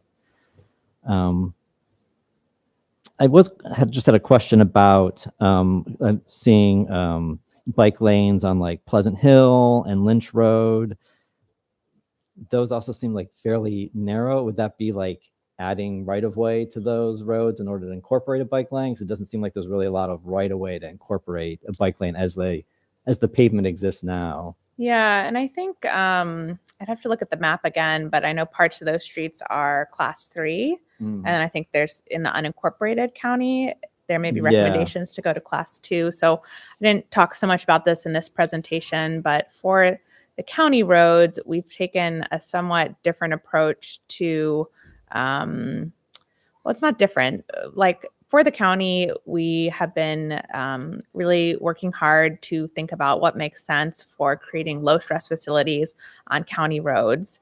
And one way that we've been thinking about this is really looking at the speeds, like the speed limit and the volumes on the roadways. And so looking at the speeds and the volumes, we kind of, for all of the unincorporated county roadways, recommended either bike lanes, Class 3s, but really looking at volumes and speeds. So I think in those two cases, it may be where the roadway goes from incorporated to unincorporated and the speed limit changes. That kind of what triggered a different recommendation. And yes, it would require widening essentially. So again, it's a kind of long-term aspirational plan. Sure. Yeah. I also say that I've been really involved in this Caltrans grant that's going to look at the kind of 116 corridor, the kind of Caltrans rights of way through downtown.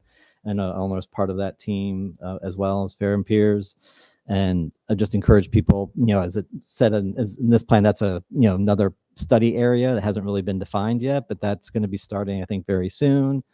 So I'd encourage people to stay involved in that process, because I think there are a lot of improvements that could be made on those corridors. And I'm excited about the opportunity that this other grant is going to provide for making some of those kind of decisions and recommendations to go forward. and I'd also encourage people, a lot of people have given comments tonight, and Eleanor's been taking notes. And but as she said, there's a meeting next Wednesday at the Center for the Arts from 4 to 6. So it's another opportunity to talk to people and get your feedback out there. I think they're really looking for feedback and what the community wants and what is going to get people out of their cars and onto their bikes and onto their scooters and walking and things. And I think I'm good to hear you got a lot of comments at the Apple Blossom. Hopefully people show up at this. Unfortunately, I'm out of town next Wednesday. I won't be able to be there, but other commissioners encourage people to go and give further feedback and learn more about it. Does anyone have any other comments or feedback? Just one thing that hasn't really been addressed is with all of these trails and so forth, being a biker as well, sometimes you have nice wide areas on roads, but there's a lot of rocks and sand and branches and so forth. So how's maintenance looked at, or how, because you can have those, but you end up going on the road just because it's more dangerous to be on those areas. I don't know if you find that as well, Paul, in some places, not exactly clean, but I don't know if that's addressed there. And also, before I forget, there's the cross on Hurlbut Avenue, the Rodota Trail there needs a little something to look at, because that's kind of a dangerous place. People kind of coming out, and we had some comments with that. We were looking at that project over there. But anyway, just the maintenance part, I think, is always, we always talk about projects and so forth, and the maintenance is kind of put on the back burner. But is that something that's talked about or discussed, or how are those lanes kept clean and safe? Yeah, that's definitely something we're looking at as part of the plan. One of the goals, I believe, is to have a safe and well-maintained network. And so that points directly to the maintenance question, definitely something that we've heard a lot from the community. It's great to have, bike lanes or facilities, but of course, if they're full of debris, doesn't make it very usable. So that will be part of the programmatic side of the recommendations. And so, yes, that's definitely something that we're looking into. Yeah. And I would actually just like to reiterate support for the protected bike lane concept. I mean, I think the bike lanes in Sebastopol have been really helpful, and I definitely see people in them now that we have them. I think they definitely are used. I use bike lanes pretty much to get all the way here tonight, which I appreciate. But, protected bike lanes, again, I'm a fairly bold, brave, maybe not aware rider enough as I should be. But I think it does, that really offers a lot of protection. Feeling protection to people, either having the bollards or the parked car separated. I think that really there's a lot of benefits to those kinds of things. I think that would really go a long way, and I think that will probably be a bigger part of the conversation for Main Street in particular, and Healdsburg Avenue, where we have a lot of on-street parking. But I definitely want to reiterate my support for that. Okay, if no one has any other comments, and thank you for coming out tonight, Eleanor, Thank you. and looking forward to seeing the next iteration. All right, so we will move on to our next agenda item, which is a conversation about combining the Planning Commission and the Design Review Board, potential merger. And can start with the staff report on that. Sure. So I'll start it off and then I'll turn it over to David. So this is basically just a small continuation from the April 16th meeting where we kind of started this discussion of moving forward with a combination of the two boards, the Design Review Board and the Planning Commission. Tonight, we're just kind of bringing this item back to you so we can get some additional feedback. We did kind of take what was provided at that meeting, albeit it was relatively short, so we wanted to give the board some more time to discuss that before we have the full final recommendation. So with that, I will turn it over to and formally introduce our interim planning director, David Woltering, and he will provide kind of staff's recommendation as the memo that was sent out to the group. Thank you, John. So good evening, Chair Fritz and planning commissioners. As John indicated, I'm the new interim planning director here in Sebastopol, and I'm pleased to be here. My name is David Woltering. I've been a city planner for over 35 years and have been a planning director or community development director for a number of different Northern California communities during that time, including the first planning director for the town of Windsor after incorporation, and also the planning director for the city of Cotati. In 2018, I retired as community development director for the city of San Bruno. And since then, I've been doing interim assignments. What I found was a number of communities were contacting me saying, you know, we are wanting to fill a planning director, community development director position. Could you step in for a period of time during transition? And so I've done that for Healdsburg, city of Clayton, Fairfax, Ross, and now I'm here. So I'm pleased to be here. John had provided me some information, and we sat down with the city manager and the assistant city manager to review that. Apparently, okay, sure.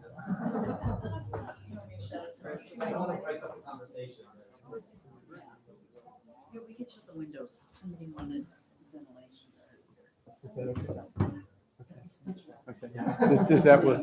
I forgot the window was open. Oh, So that's okay. That's better, huh? Okay. So John shared with me that the information gathered from a prior meeting with the Planning Commission in terms of this idea of, you know, looking at the budget, there are budget constraints, as you're all aware, and the city manager is looking at opportunities to maybe reorganize, restructure committees, commissions, and boards as one aspect of addressing this budget issue, budget gap. And information was collected from you, and we sat down and discussed that with the city manager and assistant city manager. So what we've come up with is kind of some key points from that meeting with the city manager, and we wanted to share with you kind of an initial, and I'm going to say initial, position on the part of staff for moving forward. And the thought is really to, again, in terms of cost savings, streamlining, and also process improvements, to combine the design review board, tree board, and the planning commission. So that's key to this recommendation at this point, initial recommendation. And I would say with that, there are also some, we think, process improvements. Stepping in here, I'm aware that the design review tree board actually is looking at projects after projects have been entitled and then providing recommendations or actions to fine-tune projects in terms of tree removal, exterior colors and materials, and a whole variety of things, which is unusual. In most communities where I've worked, and I've worked for many, those decisions occur early on so that the developer is aware of those kinds of concerns, and those can be addressed through the design review planning commission process, then on to city council. So I would imagine that one aspect of, say, process improvement would be that with this combining of the design review and tree board with the planning commission, there would be rethinking of that so that those kinds of decisions could occur early on and not at the end of the process. So that would be a process improvement.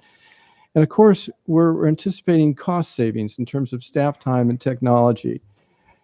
The idea is, and we heard this, staff heard this from all of you, that with the combining of these two bodies, the idea would be to expand to 7 members.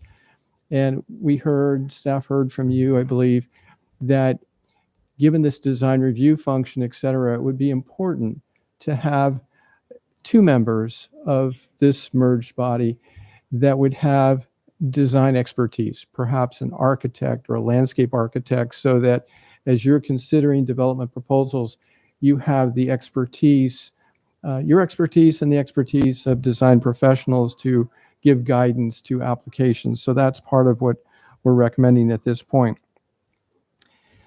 The city attorney would be available, of course, to meet with this merged body to give you guidance in terms of Brown Act compliance. I I think you probably have all been doing this for a while, and you're probably very familiar with the Brown Act, but just in terms of, a new body and the city attorney stepping in and just giving you some guidance, refresher maybe in many cases, but an opportunity to ask questions, that would occur.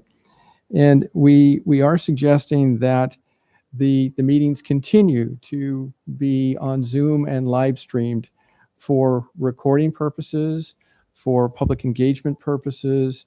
And so there could be, feedback, viewing and feedback from the public at these meetings.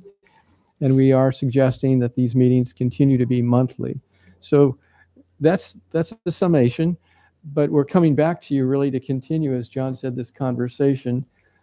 We've kind of summarized and condensed a recommendation, but we're looking for your feedback in terms of this would go on to, well, first off, we would report back to the city manager with your feedback and modify accordingly.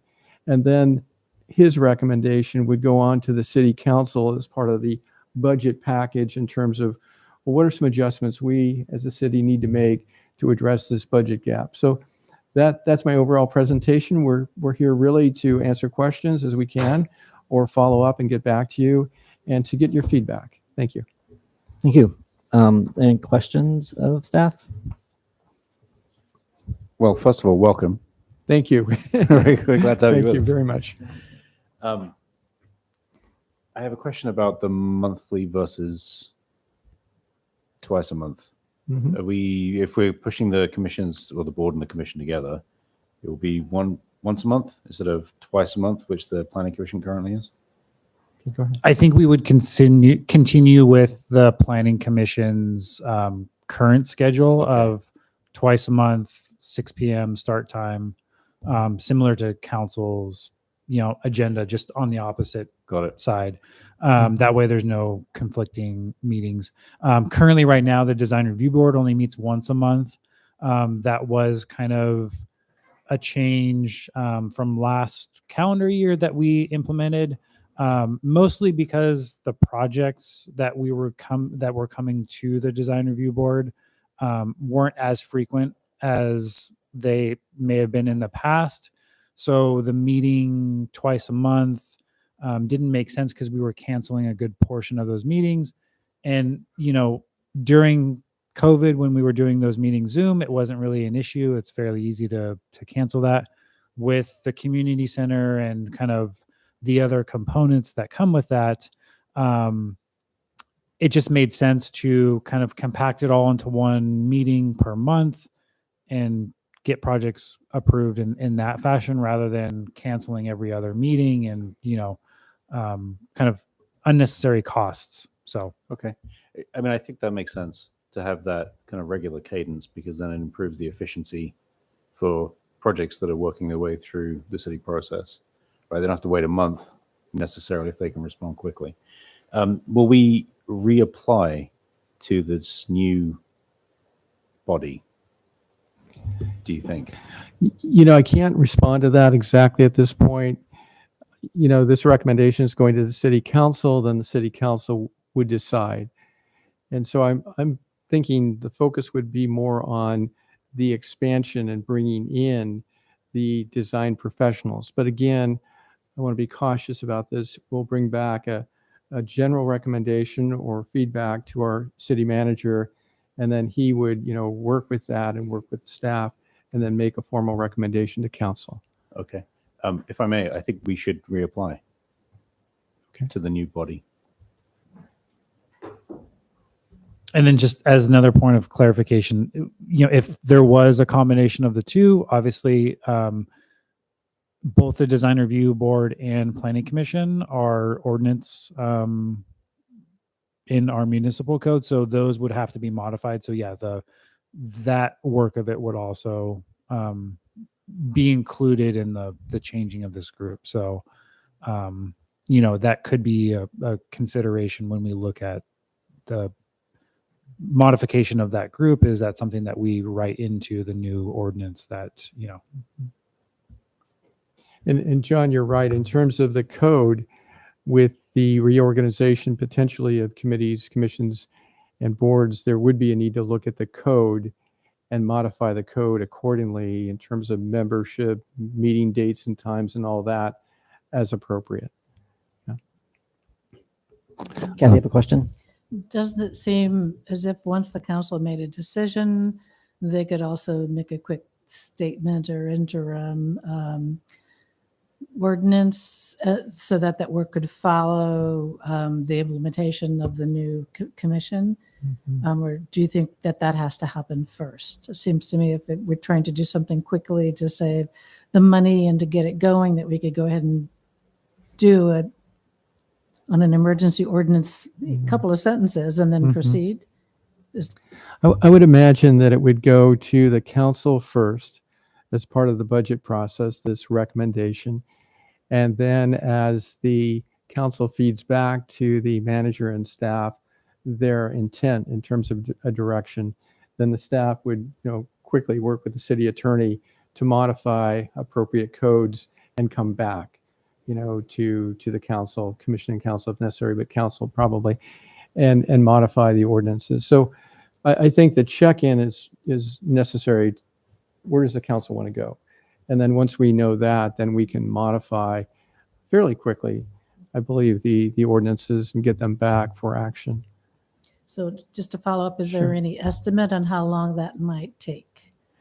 Or, I mean, are we looking 6 months or 3 months? I don't know exactly. I know that when there is a ordinance adoption, it doesn't go into place for a minimum of 30 days. So there is at least that 30-day time frame from when the action from the council is made to when the new ordinance goes into effect. So there would be at least that 30-day time frame of when it would still operate under what our current ordinance states. And then after that 30-day period, then the new ordinance would go into effect. I think that's absolutely correct. And, it takes time to prepare the ordinance and then present it to council. And then, 30 days after adoption, it becomes effective. So I could imagine that given the fact that the budget process is still underway, and will take a little bit longer than anticipated, that there would be a need to get direction from council, make the modifications, take it through a process. In the meantime, I would presume that things would pretty much stay the way they are. And then once that ordinance is effective, then the changes would be made. And of course, a comment was made about, reapplying and membership and all that. So that would need to be factored in as well. Yeah. So it's not immediate. So you need to also add in Parks Commission to that group. So Parks Commission, Design Review, Tree Board, and Planning Commission. So that would be four organizations in one. Regarding the appointments and reapplications, I think one thing you want to keep in mind and consider is right now we're kind of have stagnated if I'm using the correct term, staggered positions, so that not everybody is termed in at the same time. So they might want to consider kind of somehow incorporating that to maybe some people finishes their term, or how that might be want to be looked at from that standpoint. The other thing that I think should be part of maybe this change of this process is we've really have changed the minutes, how minutes are reported. Very, very little information on the minutes. You have to kind of look at the video if you really want to get some information. So if that's going to continue, I'd like to recommend that somehow we do like a table of contents on the video where, hey, if you want to look up a particular subject or you're interested in a particular subject, that you can fast forward to that time increment for that particular item, so that people aren't just, you got this 3-hour meeting and how do you know at what point you want to get to. So I think part of the changeover, you might want to consider that, or if they don't change over, I think that's an important factor to kind of look at that. The other question is, what is this going to do to the time frame of the meetings? So right now, Planning Commission, we look at a project, some of them take a while to look at. You now add in design review and tree. That's could be pretty long meetings. Might be difficult to come to a conclusion in one meeting looking at all those factors. So although it streamlines for everybody else, for the people on the commission could be pretty long days and nights. So just want to keep that and of course I support whatever is overall best for the community, but that's one factor I think that needs to be taken into consideration because we've had long meetings and that's just what the items that we look at. And you'd have to quadruple our zero compensation that we get now. So just wanted to make sure that's clear. Okay. All right. 4 times 0. All right, if there's no more questions of staff, I'll open this up for public comment. If anyone from the public would like to speak on this item, you can have 2 minutes and come up to the microphone and state your name and give us your comment. I don't think I'll need quite 2 minutes. Callum Weeks, Policy Director at Generation Housing. Really glad to see this coming forward. Actually, as part of our North Bay Next initiative, we have 5 pillars, and one of those pillars is actually focusing on collapsing these boards into 1 or 2 boards. It's been a pretty common complaint of Santa Rosa until they did their downtown specific plan that there's so many hoops you have to go to or you have to go through, and it's not something that we don't hear in other jurisdictions as well. I mean, it's a pretty common refrain you'll hear from a lot of developers and architects and people in the business. So we're in strong support of streamlining the process. It'll save money. It'll save time for everyone. In respect to the long meetings, as long as it doesn't go past 10:30, I think that's reasonable. I've given a lot of grief to my friends on the Planning Commission, Petaluma. They have a nasty habit of going to 1 to 2 a.m. and I've made sure to write that, and they have taken that feedback quite well. So yeah, I think 10:30-ish is reasonable. But anyways, well, thank you so much. Really glad to see this moving forward and look forward to seeing it done. Thank you, Cal. Lynn? Oh, we have a Zoom? Oh, sorry. We're going to Zoom. Sorry, Lynn. Hold on. We have a Zoom comment. Oh. This Linda? Yeah. Go ahead, Linda. You can unmute yourself. Oh. Hey, Can you Linda. hear me? Yes, we can. Who am I speaking with, by the way? This is John. John Jay? Correct. Yeah, well, thank you for that, giving me the copy of the impact report. It's just given me a lot of entertainment, about how these things work, and it just like I've said before, it's just full of fraud. That whole Linda, whole we're talking about the combination of the design review board and the planning commission. Do you have a comment to make about that? So anyway, I'd like to welcome the interim planning director. No, this town, I'm sorry to say, it's just kind of like an economic shambles and stuff. And I've watched this wonderful town, which we all love, for the last 14 years. And we had a golden age when we used to have Sarah Gurney and Bill Bragg and Jeff Weaver, the police chief, and Larry McLaughlin. Linda, do you have a course, comment Mary. about the item we're talking about? Right. Well, no, it sort of is, because now we've got a whole different people here, and they've got whole different ways of doing things, and we're just being flushed down the toilet by our leadership and mismanagement of the other individuals. So, it doesn't make a lot of difference about your process there when you've got at the top of the thing a mayor who is consistently acts 30 against seconds. the interests of the town. So that's my comment. Is it just doesn't matter, and so you all need to start watching what one another is doing and speed up and acquaint yourself with the issues that are being voted on.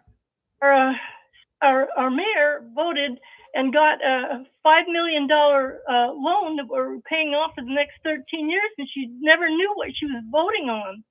And that was the 2 minutes are up. included. Thank you, Linda. Your time is up. Okay, thank you. Thank you.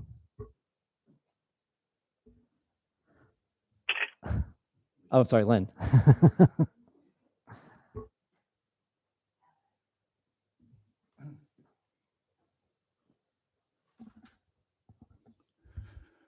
Yeah, I've been on the design review board 18 years, and I find to do a really good job, it's time consuming. And it's hard to go for long meetings. You kind of get worn out. You don't make as good a decisions. And so I think to get really good people too, you don't want to use them up. And it seems like a couple days a week when you're going to have very long, a month, you're going to take a very long meeting, and it wears a little bit. I think the results of the way it is now would be better than combining everything, because people can specialize a little bit more and they'll just do a better job for the city and for the client. Thank you.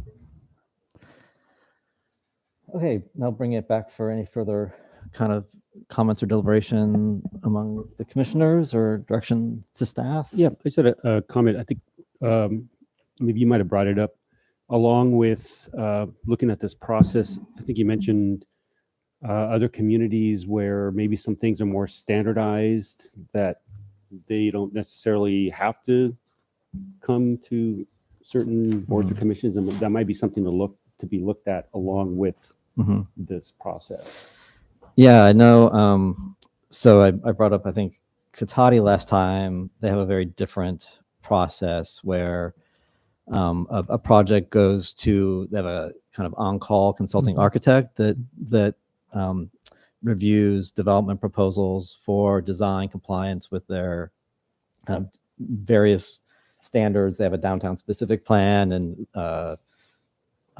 just several different kind of design guidelines and plans. And this architect reviews them for compliance, and then kind of similar to the way that we get like an arborist report for a project, or a traffic report or something like that. They basically kind of write a report that says this complies or doesn't comply in these ways, and makes recommendations. And then that basically just goes as part of like the development package. When we're reviewing it as the commission, it's like another kind of report that the commission kind of votes on and decides on, but it's sort of like it's pre-vetted, which I think is kind of appealing in some ways. I would put less of the burden on the commission to do all of the review and for compliance and things like that, and kind of takes this recommendation, and then we can make adjustments or comments as we do on other kinds of reports that we get. But it's another way to do it. Kathy? Yeah, I was wondering whether, did you say that person was on staff or a consultant, or was it consistent consultant that was chosen by the council or staff? Yeah, it's a consistent consultant. I think, and maybe David knows more about this. They put out, a request to architects to do that. It is something that they do pay. Okay. So they pay when, the architect gets a project, they get paid to review it and do that. So in that sense, it may not be a time or a cost savings. I don't know, Right. because they have to put out money. But I have, I don't want to sort of monopolize this, but I have a lot of ideas further. But yeah, I think that's a way to kind of combine without maybe overburdening us, to your point about, extra long meetings and things. It's something that's already kind of pre-vetted, and then we just kind of do a review like we do other kinds of reviews. Chair Fritz and commissioners, I've worked with communities that do that. And that cost is then a cost that the developer or the applicant pays. So it's added to the cost of the application processing. So it is an alternative to think about. You as a body would still be looking at the recommendation coming from staff. There would be that feedback from the selected consultant. As John indicated, or perhaps you indicated, there would be, qualifications requested, a selection made. The idea would be to try to develop consistency in that position over some time. It would be information provided to the staff, and the staff would incorporate that in the staff report going to the commission. So it would be something you would consider, but still you would be deciding on, say, tree removal or architectural design, colors, etc. You also have, as I understand it, fairly recent objective design standards, I believe. And so you have those as a tool, and of course staff, in terms of our reports, part of what we do is to evaluate a project for compliance with, codes, standards, etc. as well. So if that's something you're interested in, we could, certainly bring that back to the city manager's suggestion. There would be cost recovery for that. There would be a need to select, but there would be cost recovery from the applicant. So that could help. We would also, staff would need to, look at agendas and agenda management, of course.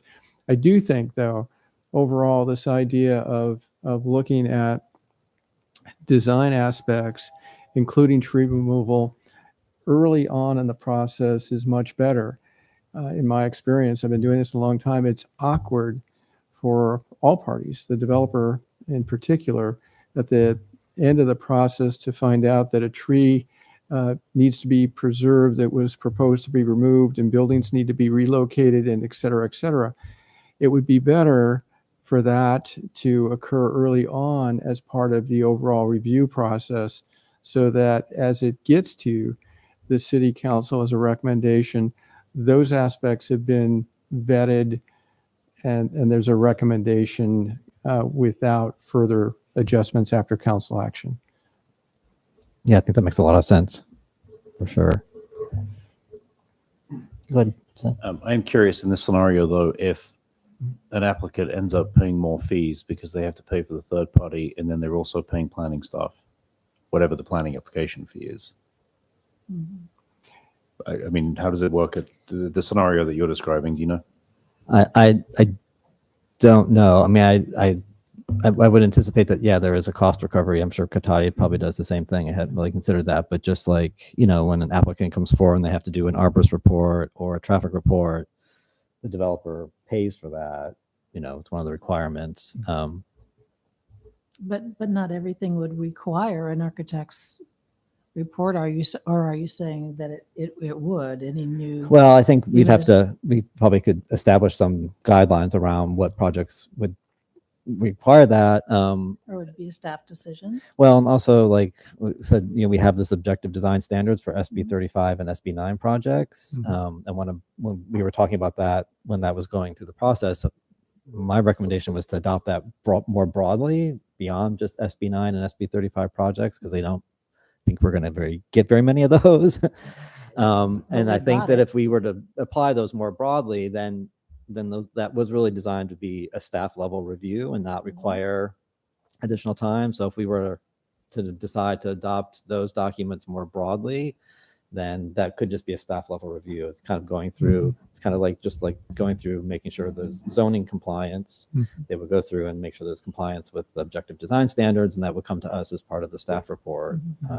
So yeah, that's a way to reduce the number of projects that have design review requirements. I would agree with that, and I think that some communities that employ an outside consultant to review on design aspects, they distinguish between, say, major projects and minor projects, for example. So, that's something to sit down with staff and discuss in more detail. So I don't think, the idea would be to work out that detail here necessarily, but if that's, a direction you're interested in, I'm hearing that the idea really would be to focus on more major projects. Staff would handle design review recommendations on more minor projects. We can get into that detail at a staff level, and that we have the objective design and development standards and et cetera to work with. But there could be, distinguishment between, major projects that would require that outside consultant would be a way to handle that. And again, I'm kind of looking at this. Yes, there would be an additional cost, but it would reduce staff time in terms of review. And so there would be a trade-off. I'm sure the consultant would probably be a little bit more in terms of money outlay, but on the other hand, there's very limited staff here. And in terms of staff capacity, it may be a way to, get that expertise and, provide it to you, but also assist staff. John, your thoughts on this? I think you hit everything. The I don't want to call it staff burden of these, but the staff responsibility of these projects is, quite, depending on the project, can be a little intense. I am in no regards a design professional at all. I am kind of going through the adopted codes and ordinances, general plan, and other documents that we have to help facilitate to make sure that these projects are meeting those requirements. My interpretation of building massing is probably not the same as a licensed architect's interpretation of building massing. So projects that have a real implication on the city, those comments would be, I think, would hold a lot more weight coming from an actual design professional, rather than, I don't want to discredit staff's decision making on some of these things, but having a professional opinion on these types of projects that we inherently are going to be viewing every day in the public, I think is ultimately more important to the community members at large. So I think that's how I would preface that. No, part. thank you. I have a couple other thoughts. I've been working for a number of years to try to get the planning commission down to 5 members. And I finally feel like I've been successful, and I would be loath to go back to 7. I just think I think it's fine. I think it seems to work fine. I don't think we're functioning any less well or making poor decisions because we don't have 7 people. So I'm not really sure what the advantage of adding 2 more people would be. If it was just to preserve this board and then just add 2 people because we want to have some designers, I agree with Seth that we should all just reapply and just open the whole new board up to an application process and then just reappoint 5 people. And I think, as I mentioned last time, I think personally that I think we should have a majority of however many number of people we have as designers. So if it's 3 of 5 or 5 of or 4 of 7 or whatever, be some kind of design professional, I think would be advantageous, just because speaking as an architect, I've gone in front of planning commissions that function as design review boards, and when there are no designers on those boards, it is hard to have a design conversation. You're having to explain terminology that another designer would understand, and it's kind of it's frustrating, and I don't think it really serves the process very well when that's what the conversation is. So talking about what a fascia is, or talking about what a, whatever, architectural component is, that's what the conversation becomes, rather than looking at the real design issues involved. So anyway, I just wanted to throw that out there. And I also wanted to say that I have met with one of the design review board members to talk about this, and I kind of see this conversation as an opportunity to really reconsider the design review process, because I don't think the way design review is generally practiced is very, it's not a very useful process for really anybody. As an architect, the requirements for design review tend to be so extensive. You have to have site plans that have, all the parking laid out, all of the sidewalks laid out. Where's your garbage going? Where's your transformer going? Where are the light poles going? What's your landscaping? You have to have basically complete landscape plans. You have to have irrigation plans. You have to have all your buildings designed. You have to know materials and colors and roofing and light fixtures and windows. And I mean, you basically have designed the project. You have to have colored renderings. You have to have three-dimensional, there's all these requirements. So for big projects, that can be hundreds of thousands of dollars. You have to have grading plans and utility plans. You have to have a lot of information that costs a lot of money to developer. And then you submit your application, and then you get feedback. That at that point, as the design team, you're kind of like, I mean, it's kind of done. And you offer these like token, okay, we'll change our fence detail and we'll give you this kind of a fence because I hear you have a concern about that. And okay, I hear you don't like this color. I'll give you this, we'll change this color for you. And so you sort of like pick and choose these things that aren't like going to make you go back to the drawing board.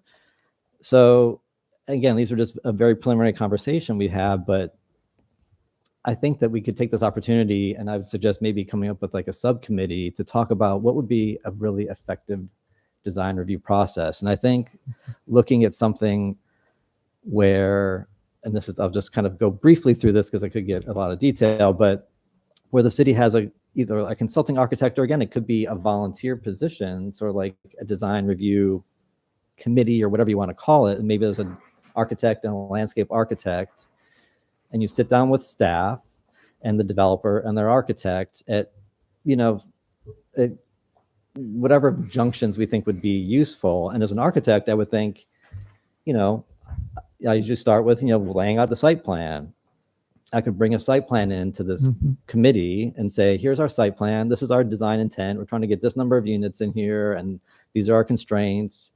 And here's a couple different ideas we have. What do you think about these ideas? And then get some real feedback at a point where it's useful to you as a designer. Then you could take that feedback and then respond to it and come back with a better site plan. And the same thing with the buildings. Then you get into the building design. And I think going through it in a way that fits with the design process would result in a better outcome for everybody. I think as a designer, that's when I want the feedback. I don't want the feedback when I'm done and the developers spent $200,000 on this design review package. That's kind of too late for everybody. I feel like the city can make more of a real impact on the design if they could get in sooner.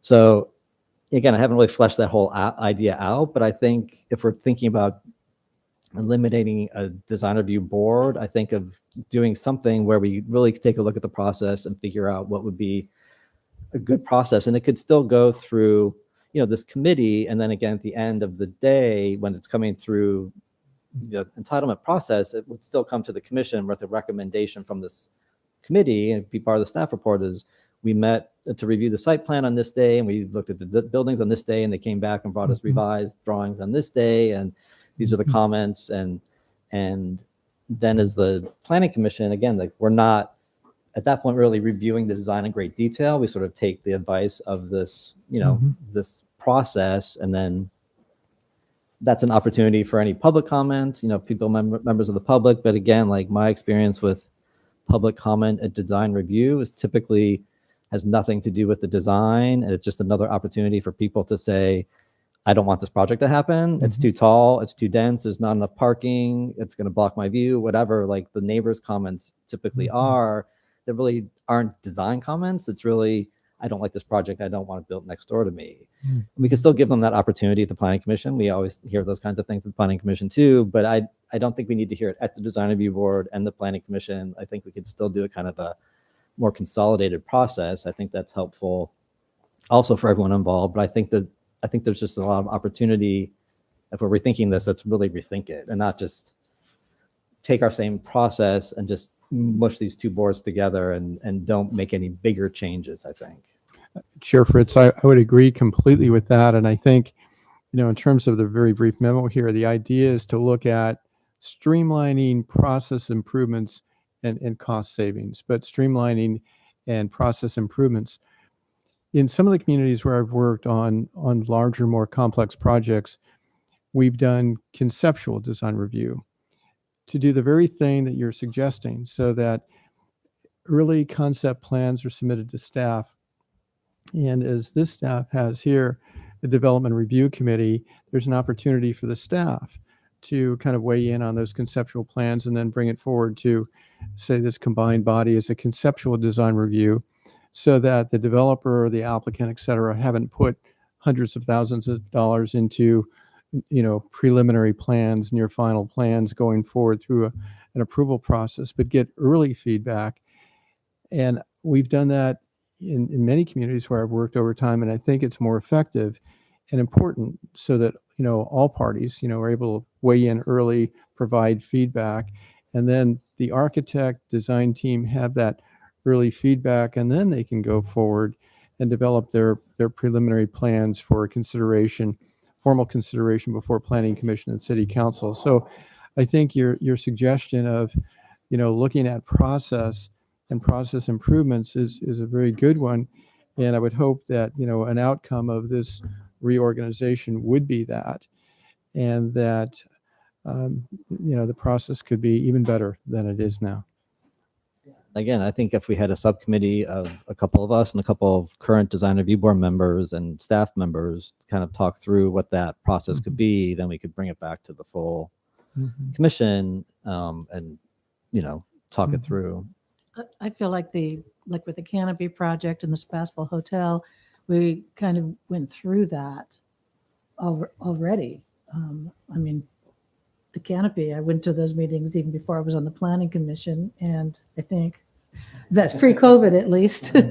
Pre-COVID at least. And I think there's some versions that I didn't see until they were pretty final, but I'm pretty sure staff saw them, and maybe the Planning Commission, the previous Planning Commission, did see them. So it seems like some developers are already doing that with us, bringing in a concept first. I know the parking lot for off Morris Street for the Barlow. Yeah. Kind of did that with us, and then threw in something and learned pretty quickly that we probably didn't want that. Yeah. But I feel like in a way that for most big projects that's happening, but maybe you're thinking of it in an even more. I'm thinking even detailed. more conceptual than what we see typically. So I think we even kind of taking it a step back, because still even, I just think that they could. Yeah. So I just I have a very small office, and I often welcome design feedback early on. And again, it's hard to have to design the whole project, and then you get the comments. It's much be much more useful to get useful feedback earlier on. And I just think that this is an opportunity for us to take this and really think about what would be easier and more cost effective for everybody involved. And I don't want to just I definitely just don't want to mush these two boards together and not go through a more deeper conversation about process. Because I think, again, I just find most jurisdictions do a very similar way, and it's not super effective. And we could really be looking at best practices and coming up with something that really works much better for everyone involved. And again, I'm just sort of speaking as an architect, and how I just find every design review process I've gone through is incredibly frustrating and I don't find super productive, and I don't find that it often results in the best product. John, it looks like you have. Yeah, so I kind of will add a little bit. We do have a preliminary review fee in our current fee schedule that we don't have a requirement for projects to go through a preliminary review. We try to recommend larger projects. For example, the most recent one that came through that the Planning Commission saw and the Design Review Board saw was the Kathy Austin project on 7621 Healdsburg, which is kind of that oddly shaped lot that is a mixed zone. The feedback that came out of both of those meetings was, the applicant proposed ground floor commercial residential above. The feedback that the Planning Commission and Design Review Board mentioned to the applicant was just, we would rather see 100% residential. We know that it's going to require a use permit, but the project next door went through that same kind of process. So they revised their plans, came back with a full residential project. So that's going to be coming to the Planning Commission soon. But that's kind of a point of where that preliminary review, as you mentioned, Paul, does come into early on in the stage. The applicants are able to make those changes to their project with very minimal cost, as opposed to all the way at the end and, you know, being that deciding factor. I think if we did go that route, developing some sort of threshold for those projects to, you know, have a requirement as far as when they would require a preliminary review to go to that sort of body, would be something that we could look at in the future, and, you know, modify our fee schedule to accommodate that appropriately.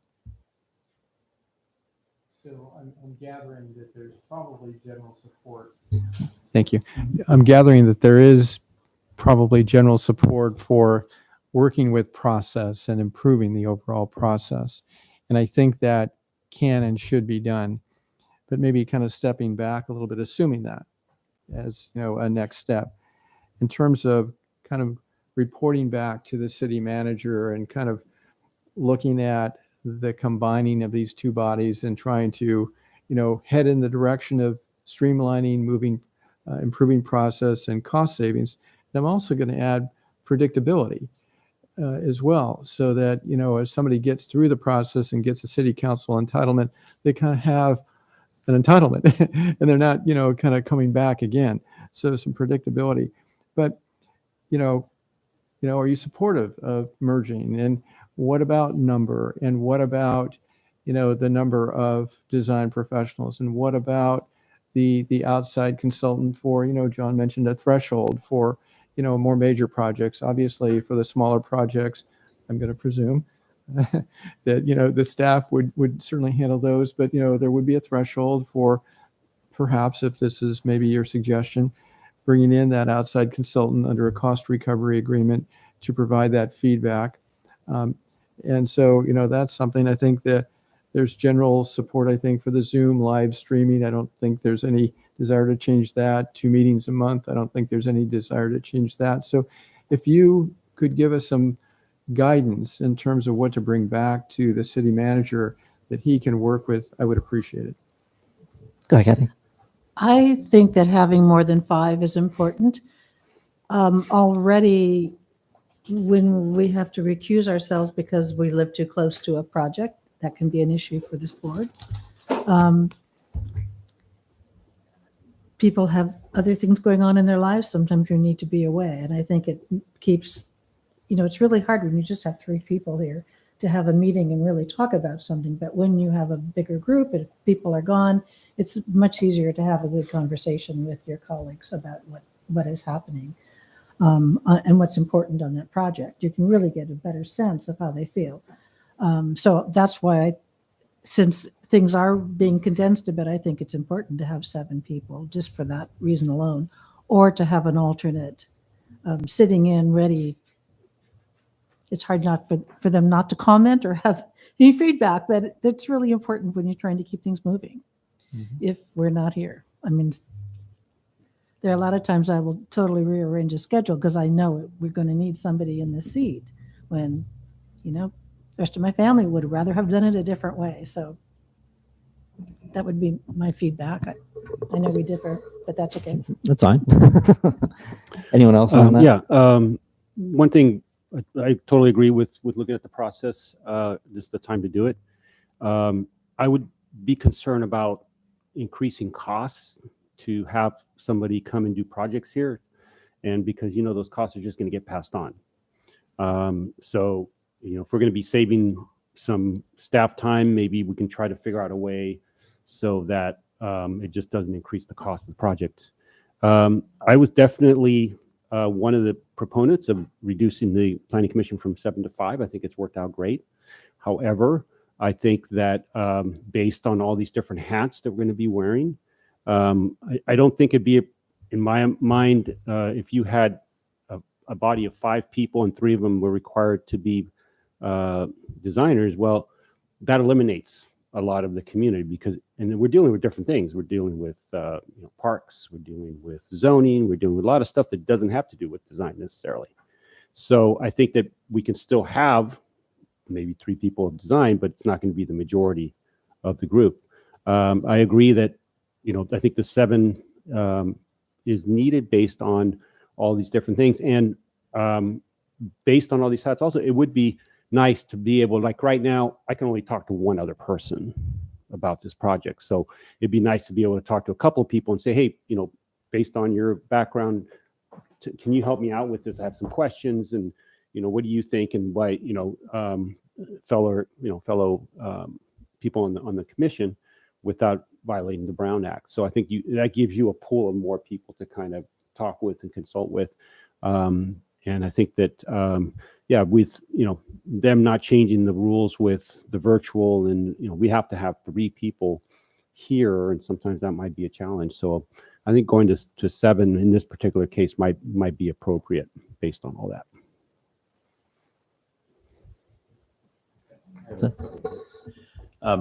I agree. 7 is probably a good number, but I'll talk more about timeliness of comments in just a minute. I think part of the certainty of knowing if you're applying for a project in Sebastopol is that twice a month there's always a meeting, and you don't have to worry about it being cancelled because it's amply covered. There's a bit of redundancy in the number. Quorum is 4, I would imagine, in that scenario. And it does enable people to go on vacation and do the things that they need to do, but there's always a meeting. I think Zoom is still good. I mean, it's irritating when people waste their time calling in about things that aren't to do with the subject matter. But also, I think it's important that we don't retreat from it just because some people are abusing it. I'd rather deal with that and still have everybody else have access to public comment at these meetings. In terms of the amount of time that we get, 7 people can talk a lot. So if all 7 people show up, that meeting that we're worried about being long is going to get even longer. I wonder if, because of the frequency and the reliability of the meetings, we can then just have one thing on the agenda every 2 weeks, so that we actually can flush it out between us. And maybe on top of that, and because we should be showing up prepared, everybody gets 5 minutes to make your comments, ask your questions. First round, then it goes out, then it comes back, and maybe you get 5 more minutes, and you've got to hit it. Suggestion. If I could, through the chair on that, again, I think agenda management, and I think that staff, and I think it's, conducting the meeting, it's management. So having a discussion about conduct of your meetings so that you're all on board with, in terms of what you were just suggesting, in terms of your process, your back and forth, so that you all come to an agreement in terms of, sharing your information, but kind of doing it in a way that you reduce redundancy and you move things along on your part and on our part. I don't think we could be in a position to really guarantee one item per meeting, but our commitment would be back to kind of looking at the agenda and really trying to think about the nature of the item before you. And maybe there's a conceptual review, and then maybe there's, a project that requires, more thorough review in terms of making a recommendation to the city council on that agenda. So I think that, staff and yourselves can probably work toward more efficiency. I will say, as being chair and having been chair, it is hard to cut people off sometimes. When people get rambly, because people, myself included, can get rambly. So it is hard to cut people off mid-sentence and say, sorry, your 5 minutes is up. I will also I agree that, because I have been on this when we had 7 plus an alternates, there were 8 of us, and I don't know, for some reason people always showed up to those meetings. I don't know why people didn't miss those meetings, because we always had 8 of us. It seemed like every single meeting, and our meetings could be very long. So I think it's important when you're on one of these boards and commissions, and we all have lives, of course, and we take vacations and we have emergencies or whatever, but I do think we need to commit to being here. It's not like it's a surprise when these meetings are, and sometimes you can't reschedule things. Things happen when things happen. went to see the eclipse, which was the day before meeting, so I wasn't back here before the meeting, so I, I couldn't reschedule the eclipse. But so I think that there are, I think we do need to try to commit to being here as much as we can, because it is a problem whether it's 5 or 7 and people miss meetings. I think you just, then you lose continuity of what's happening.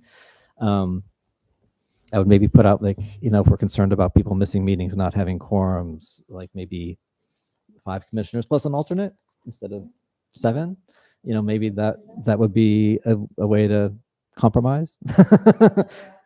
Yeah, just as have an alternate. So if there is a issue with recusals, because we do live in a small town and 500 feet, is a radius that 2 of us could overlap or whatever, and not have to both have to recuse from a project.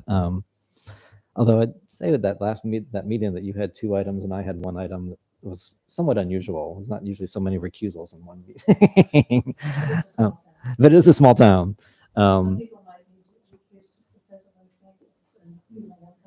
Yeah. But so maybe 5 and an alternate would be a good way, because when we had 7 and an alternate, it was. I will say the meetings were much longer. I definitely have noticed the meeting times being reduced with. If we the do 5 of 7, us. I would just say no alternate, just either 7 or, 5 with an alternate might be acceptable. But I wouldn't want to say that the majority 3 would have to be particular, career or background, because there's all kinds of different opinions and necessarily have to, but. Yeah, I appreciate that, but I think we definitely need some, like the design review board now has set aside seats for designers, and I think that we would need to have that. Oh, absolutely, as well. So, but I would say not necessarily the majority, because it's not all about just design. There's other considerations. So, what if, 7, no alternate, and, 2 or 3 design professionals as part of the code modification. So you have that. So in terms of recusals, in terms of vacations, in terms of just assuring that there will be a quorum and action can be taken on a project, you've got hopefully 7 committed, and you've got 2 or 3, whatever you suggest, design professionals. And that may be middle ground, I'm not sure. But that's up to you. And then this idea of, I'm going to say, using John's word, a threshold, there could be, major projects. I'll use that term for right now. The idea that there would be a design professional brought in and, provide review, and that would be really supporting staff, really, in terms of staff review on more major projects, adding staff capacity, and that person would provide a report that the staff could then incorporate into a staff report and provide to you, as kind of a way to, establish the meeting body and some staff support. Is that heading in the right direction? Yeah, I think, and I personally, I would say that if there is this sort of outside consultant or committee or whatever it is that's kind of pre-reviewing projects, then I would definitely be comfortable with not having so many designers on the commission, or having no designers at that point, because I think that if there's some review by a design team prior to getting to the commission, then I don't think we would necessarily need to have commission composed of designers. It is very helpful. Yeah, I guess, but yeah. You bring up comments from your view as a professional that I really don't. Yeah. So I guess I would say that it's, I would be, if that's happening, I have less concern about how many designers we have on the commission. Like I would let go of, 2 or 3 or whatever it is on the commission if we have sort of pre-review by design team. So it could be, let's say 2,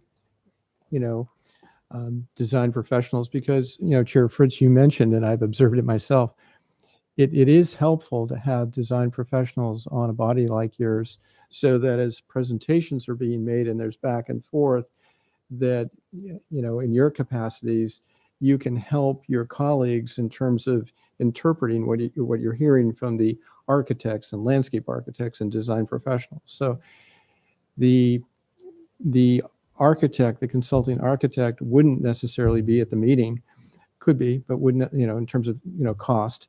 I would think perhaps not, actually, that they would provide a report that the staff would then present. And then there would be, let's say, 2 members that are design professionals as part of your commission. And then you would receive that information. The design professionals could help the full body in terms of interpreting, understanding, and communicating back and forth, something like that. Another thing to consider is that with 7, I encouraged a while back when the first time I became chair is for the commissioners to get involved more than just at the meetings. So we have the park committee, that's 2. So with 7, you can do more that type of thing, more kind of subcommittee type work for that, and again, be able to confer with more than one person. That project that you had to recuse yourself from, I wanted to call you and say, hey, I have a question. What about? But I couldn't, right? Because it's So I think that, and I think it is part of the process of running the meeting and of how that's done as far as keeping the comments. And sometimes people want to reiterate stuff that's been said, and it's like, hey, if you already agree with something, just say, hey, I agree with that person, and kind of move on. And I think also with the process, I think it's very important with the commission, and this is why I also push to have a lot of our to redo our not really bylaws, what would you call them, the procedures, I guess, because things get forgotten. And even with staff to say, hey, this is how we're going to do things. The people that are there come to an agreement, and this is how it's going to happen. And then there's changeover, and some of the stuff gets forgotten. So I think it's very important to keep procedures and all those types of things in writing, so that we don't lose out on that. We never in the past used to confer with the planning director, the chair, to write an agenda. Just wasn't. We would just all wait for the agenda to come out and tell us whether we're having a meeting or not and what was on there. That didn't seem right to me. So, and it wasn't, and it needed to be written, because in the future that could have gotten lost. So those types of things are important to just kind of keep track of. Anyone else? I'm assuming there's no maximum number of design professionals that can apply to the board or be appointed to the board, right? So we're really only talking minimums here in terms of the minimum number of design professionals. I would think so. Yeah. Okay. I mean, ultimately, it's the decision of the city council to make the appointment. Yeah. So, they could see if there's 10 design professionals that are applying for the 7 positions. It may not be in the best interest of the board to appoint all, 7 seats to design professionals, because you want that variety of opinions and stuff like that. So.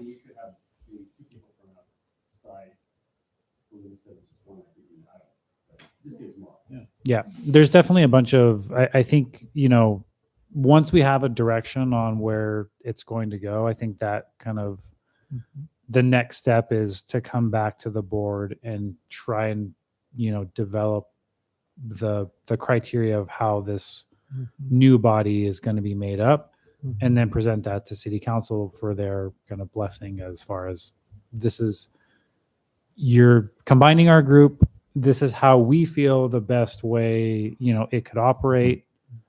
Do you agree with us? Are there minor modifications, or do you want us to start all over and go back to the drawing board? So that's how I would see kind of the process going forward.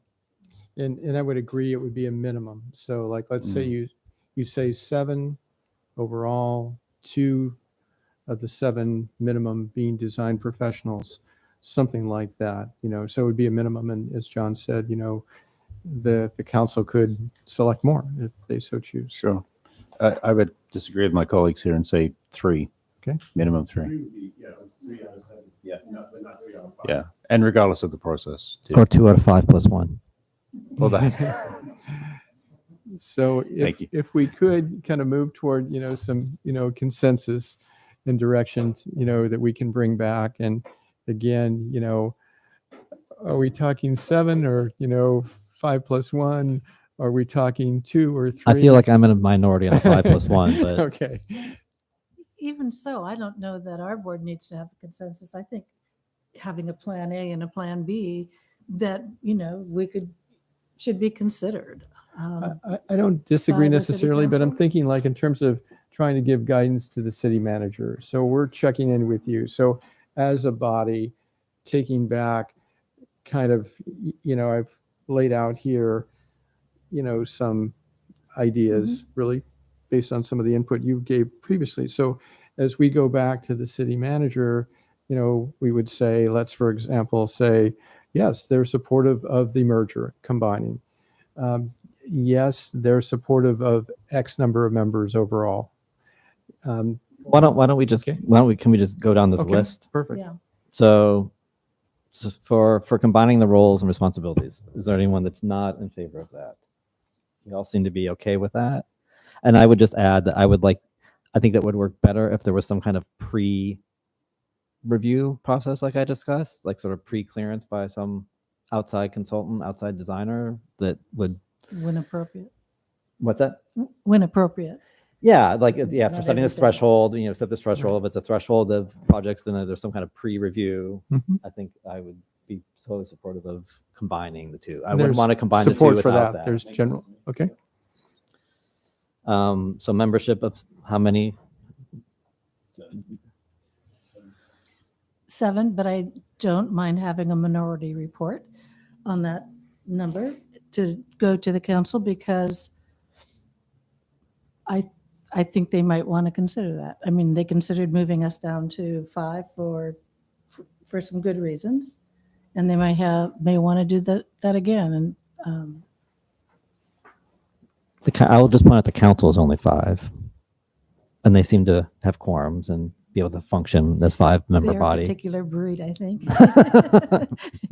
And that's not an Maybe. insulting thing to say because it's really wonderful for people to give up so much time and Oh money yeah. for their community. So it sounds like you're hearing 7. Yeah, I'm okay with that. I mean, they could always go back to 5 or with an alternate. I'll just start working on it again. Okay, there you go. But 7 with guidelines, right? For how the meeting is structured and the efficiency of the meeting. Yeah, if as needed, yeah. If I it's think- too long. that's a late insert. I don't have my confidence that will happen. Yes. And I think agenda management is really key. I know I run meetings and some things we just can't bring up. It's never going to happen. Well, and I will say, having been on this commission for a long time, some people are better at chairing than others, and I think that that's important to consider because I think we have this kind of tradition of rotating chairpersonships, and some people might not be cut out for it. I don't think we should necessarily force people to do it just because we want to be equitable and give everyone a chance. I just don't think not everyone's maybe cut out to do that. Okay, that's fine. So anyway, I would just put that out there as part of the procedures and guideline processes that we don't necessarily have to. I know the design review board they don't do that. They have the design review board chair has been the same chair. I mean, Ted Luthen was chair for years, and now Lars has been chair for years. Yeah, Lars has been chair for I believe 2 years now, and Ted, he was chair before I even started, and that was 3 years ago. So he was there for I'd say probably 4 years. Yeah, he was I know it was kind of a informal type of Yeah. position. The city council is a little bit different. Yeah. In their regard, I don't believe there's anything written in the design review board or planning commission ordinance that says, the chair has to be a chair for a year and then they need to do a vote. So, it's really just kind of following other, mostly city It does council say that, being actually. the main body to follow. So It does say that you have to have annual, but it doesn't mean that the chair can't continue. But right now, the way it it's does. set up, It does say we specify that. vote it. Correct. You do it annually, but it doesn't say it has to rotate. Right. Yeah, Everybody. yeah. Okay. The guidelines I was referring to weren't necessarily about how to chair the meeting. It was more about each person gets a certain amount of time to speak. And we don't have to resolve that now. It's more just I can see the initial feedback would be if we have 7 people, we'll never get out of here. So it sounds like 7 people. How many design professionals of the 7 minimum? I think 3. Well, 3 is there other professional, like would someone with construction background, would that be Planning. somebody that might be part of that? So I think we can open it up to, a designer, helpful, actually. a landscape architect, a planner in another community or whatever, what have you. And we already have like business person. Correct, the Is one business slot. person. So yeah, so I Side. think, Yeah. I think that, whatever that role is categorized as, there can be subcategories to, how to meet that requirement. I mean, It somebody doesn't could have be to be an architect specifically. A designer could be a landscape architect or a planner or, a retired building official or and that a whole host of things. Yeah, and they could fill 2 roles. I mean, somebody could be that and a business owner. Correct. We've had. Yeah. I would look at, however, I know there's categories in design review, and I would look to maybe keep just carrying those forward to whatever this new body is. I think that's a good idea. Okay.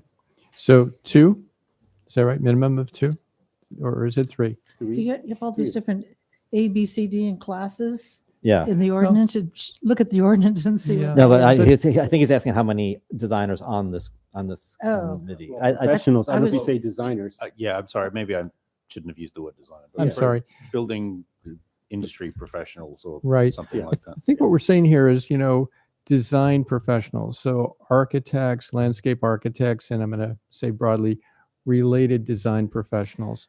I think And- there should be at least one architect and one landscape architect, Okay. and then maybe somebody else. Because I Somebody think, planner. particularly for the tree board, we need a landscape architect. Yeah. On this body, I don't feel qualified to make those decisions. As I think we definitely need a landscape architect, and I would say, Okay. I think conversely for buildings, we definitely need one architect, and then maybe a third could be a building official or a Yeah. planner or something else, Yeah. a contractor, something else that's in a related Okay. field. So And that's just 3 minimum. of We might end up 7. having 2 or 3, so that's fine. Yeah, as a minimum. Yeah. So are we saying minimum of 1 architect, 1 landscape architect, and a third design related professional, and then whomever else the council Yes. decides? Is that Yeah. is that close? Yes. Well, an allied professional. Right? Yeah. Because a contractor might not be a designer and a building official might not Okay. be a designer. So Yeah. allied professional. Yeah. Okay. something Thank like you. that. Yeah. I don't know if that's the three, right word. 3 of the 7. Okay. And then the city attorney Brown Act, that's fine. And then Zoom, I think we're all fine with Zoom live streaming and. I And to think we can- clarify, twice a month, your current twice schedule. Yes, current twice. schedule twice Yeah, a month. right. Yeah. And then to kind of close the loop on a lot of discussion we've had here about process, this would be the base that we would bring back to the city manager. But we would also indicate to the city manager generally, there's a real desire to, once this is decided upon by the city council, to really work with process. And, a subcommittee or subcommittee of your body, something Mhm. like this, would get together and discuss process improvements and then kind of come back and, as a group, decide on what your recommendation formally would be to the city council in terms of process improvements. So Yeah. I think, getting this established first, and then kind of coming back and working with process. And even in terms of process, there could be, ongoing discussions, staff with commission members about, how do we better run our meetings, to kind of check in with you and you check in with us. Well, staff, you need to do a better job in terms of, agenda management, or as a group, you can discuss, what you're hoping for in terms of conduct of meetings, in terms of tightening things up or streamlining. And I think to speak to that, like something we've been trying to do, and I know Everett, I think was the last chair, and I think this was working fairly well, although hasn't happened since I've become the chair, but also because Carrie was leaving at the time. But we were trying to establish regular, check-ins with the chair and staff for agenda setting. It's just so the chair can be kind of part of that process and understand what's coming up and give feedback or whatever, just have some participation. And I think that would be helpful to get that implemented now that you're with us, David. And that is in the Yeah, and we did write that into Yeah, we our, did write into that. our ordinance last year, and we kind of redid the ordinance last year. So I think that would be good to kind of reestablish that. And also part of the process, as I mentioned, for public's sake, is so if we're going to keep the minutes the way they are, we need to have a better way to access to meeting information. If it's, like I said, a table of contents for a video or some way for that, because you're not going to get anything out of reviewing the minutes. Yeah, no, I think that would be helpful because it is hard to go to I mean, it's great that I think that we have it recorded on YouTube and you can go do that, but yeah, it's hard to come through to look at the item that you're looking at. I mean, I've even tried to do that to go look at previous previous meetings when something comes back to us, and I want to look and see what happened before, and I'm looking for things, and I was even at the meeting, and I can't. Yeah, it's hard to find. Okay, I think, unless you want to add something, I think we've got your feedback and we'll provide it to the city manager, and then And free it'll go snacks. forward to the city council as part of the budget process. And then once decided by council, we'll circle back and meet with you and talk to you about, okay, what's been decided and, how do we move forward in terms of implementation. The codes, bylaws, et cetera, will need to be no doubt modified. We'll want to have process discussions in terms of, some of the things we talked about tonight, in terms of streamlining process improvements, et cetera. Okay. Does that work? Thank you. Yeah. Okay, great. Thank you. So moving on to subcommittee, any subcommittees happening? All right. And then do you have any other planning?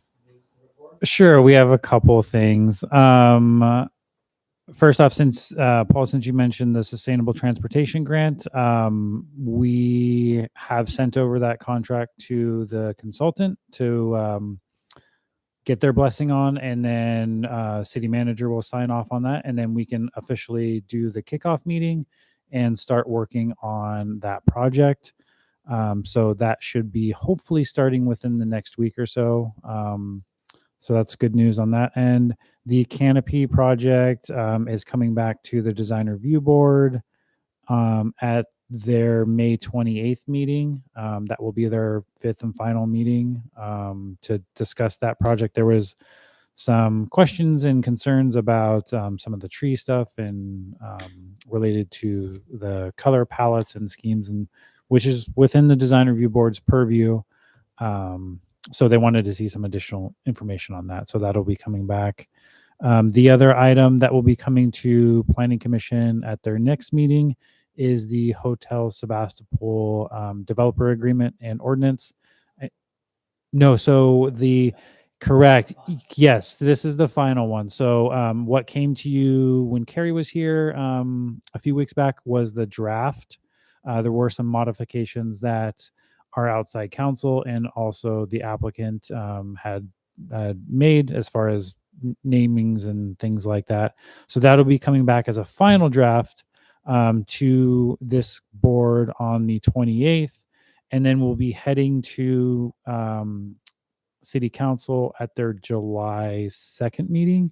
The June meetings for city council are strictly geared towards budgetary things. So that is why that kind of gap is there. But that is kind of the updates that I have as far as projects go. I'll just, Woodmark is still moving forward with their construction stuff. Like I said, they're hopefully going to be wrapping up their phase 1 construction by the end of this year. If you've driven by there, you'll see the buildings are up. And the Kathy Austin project that I mentioned earlier is they've finished their completeness review component, and there's a few items that they need to initiate before we get to the kind of formal meetings and hearings for that project. So that'll be in the future. I think that's it. Any questions? Great. Then I will adjourn us until the 28th. Thank you all. Recording stopped.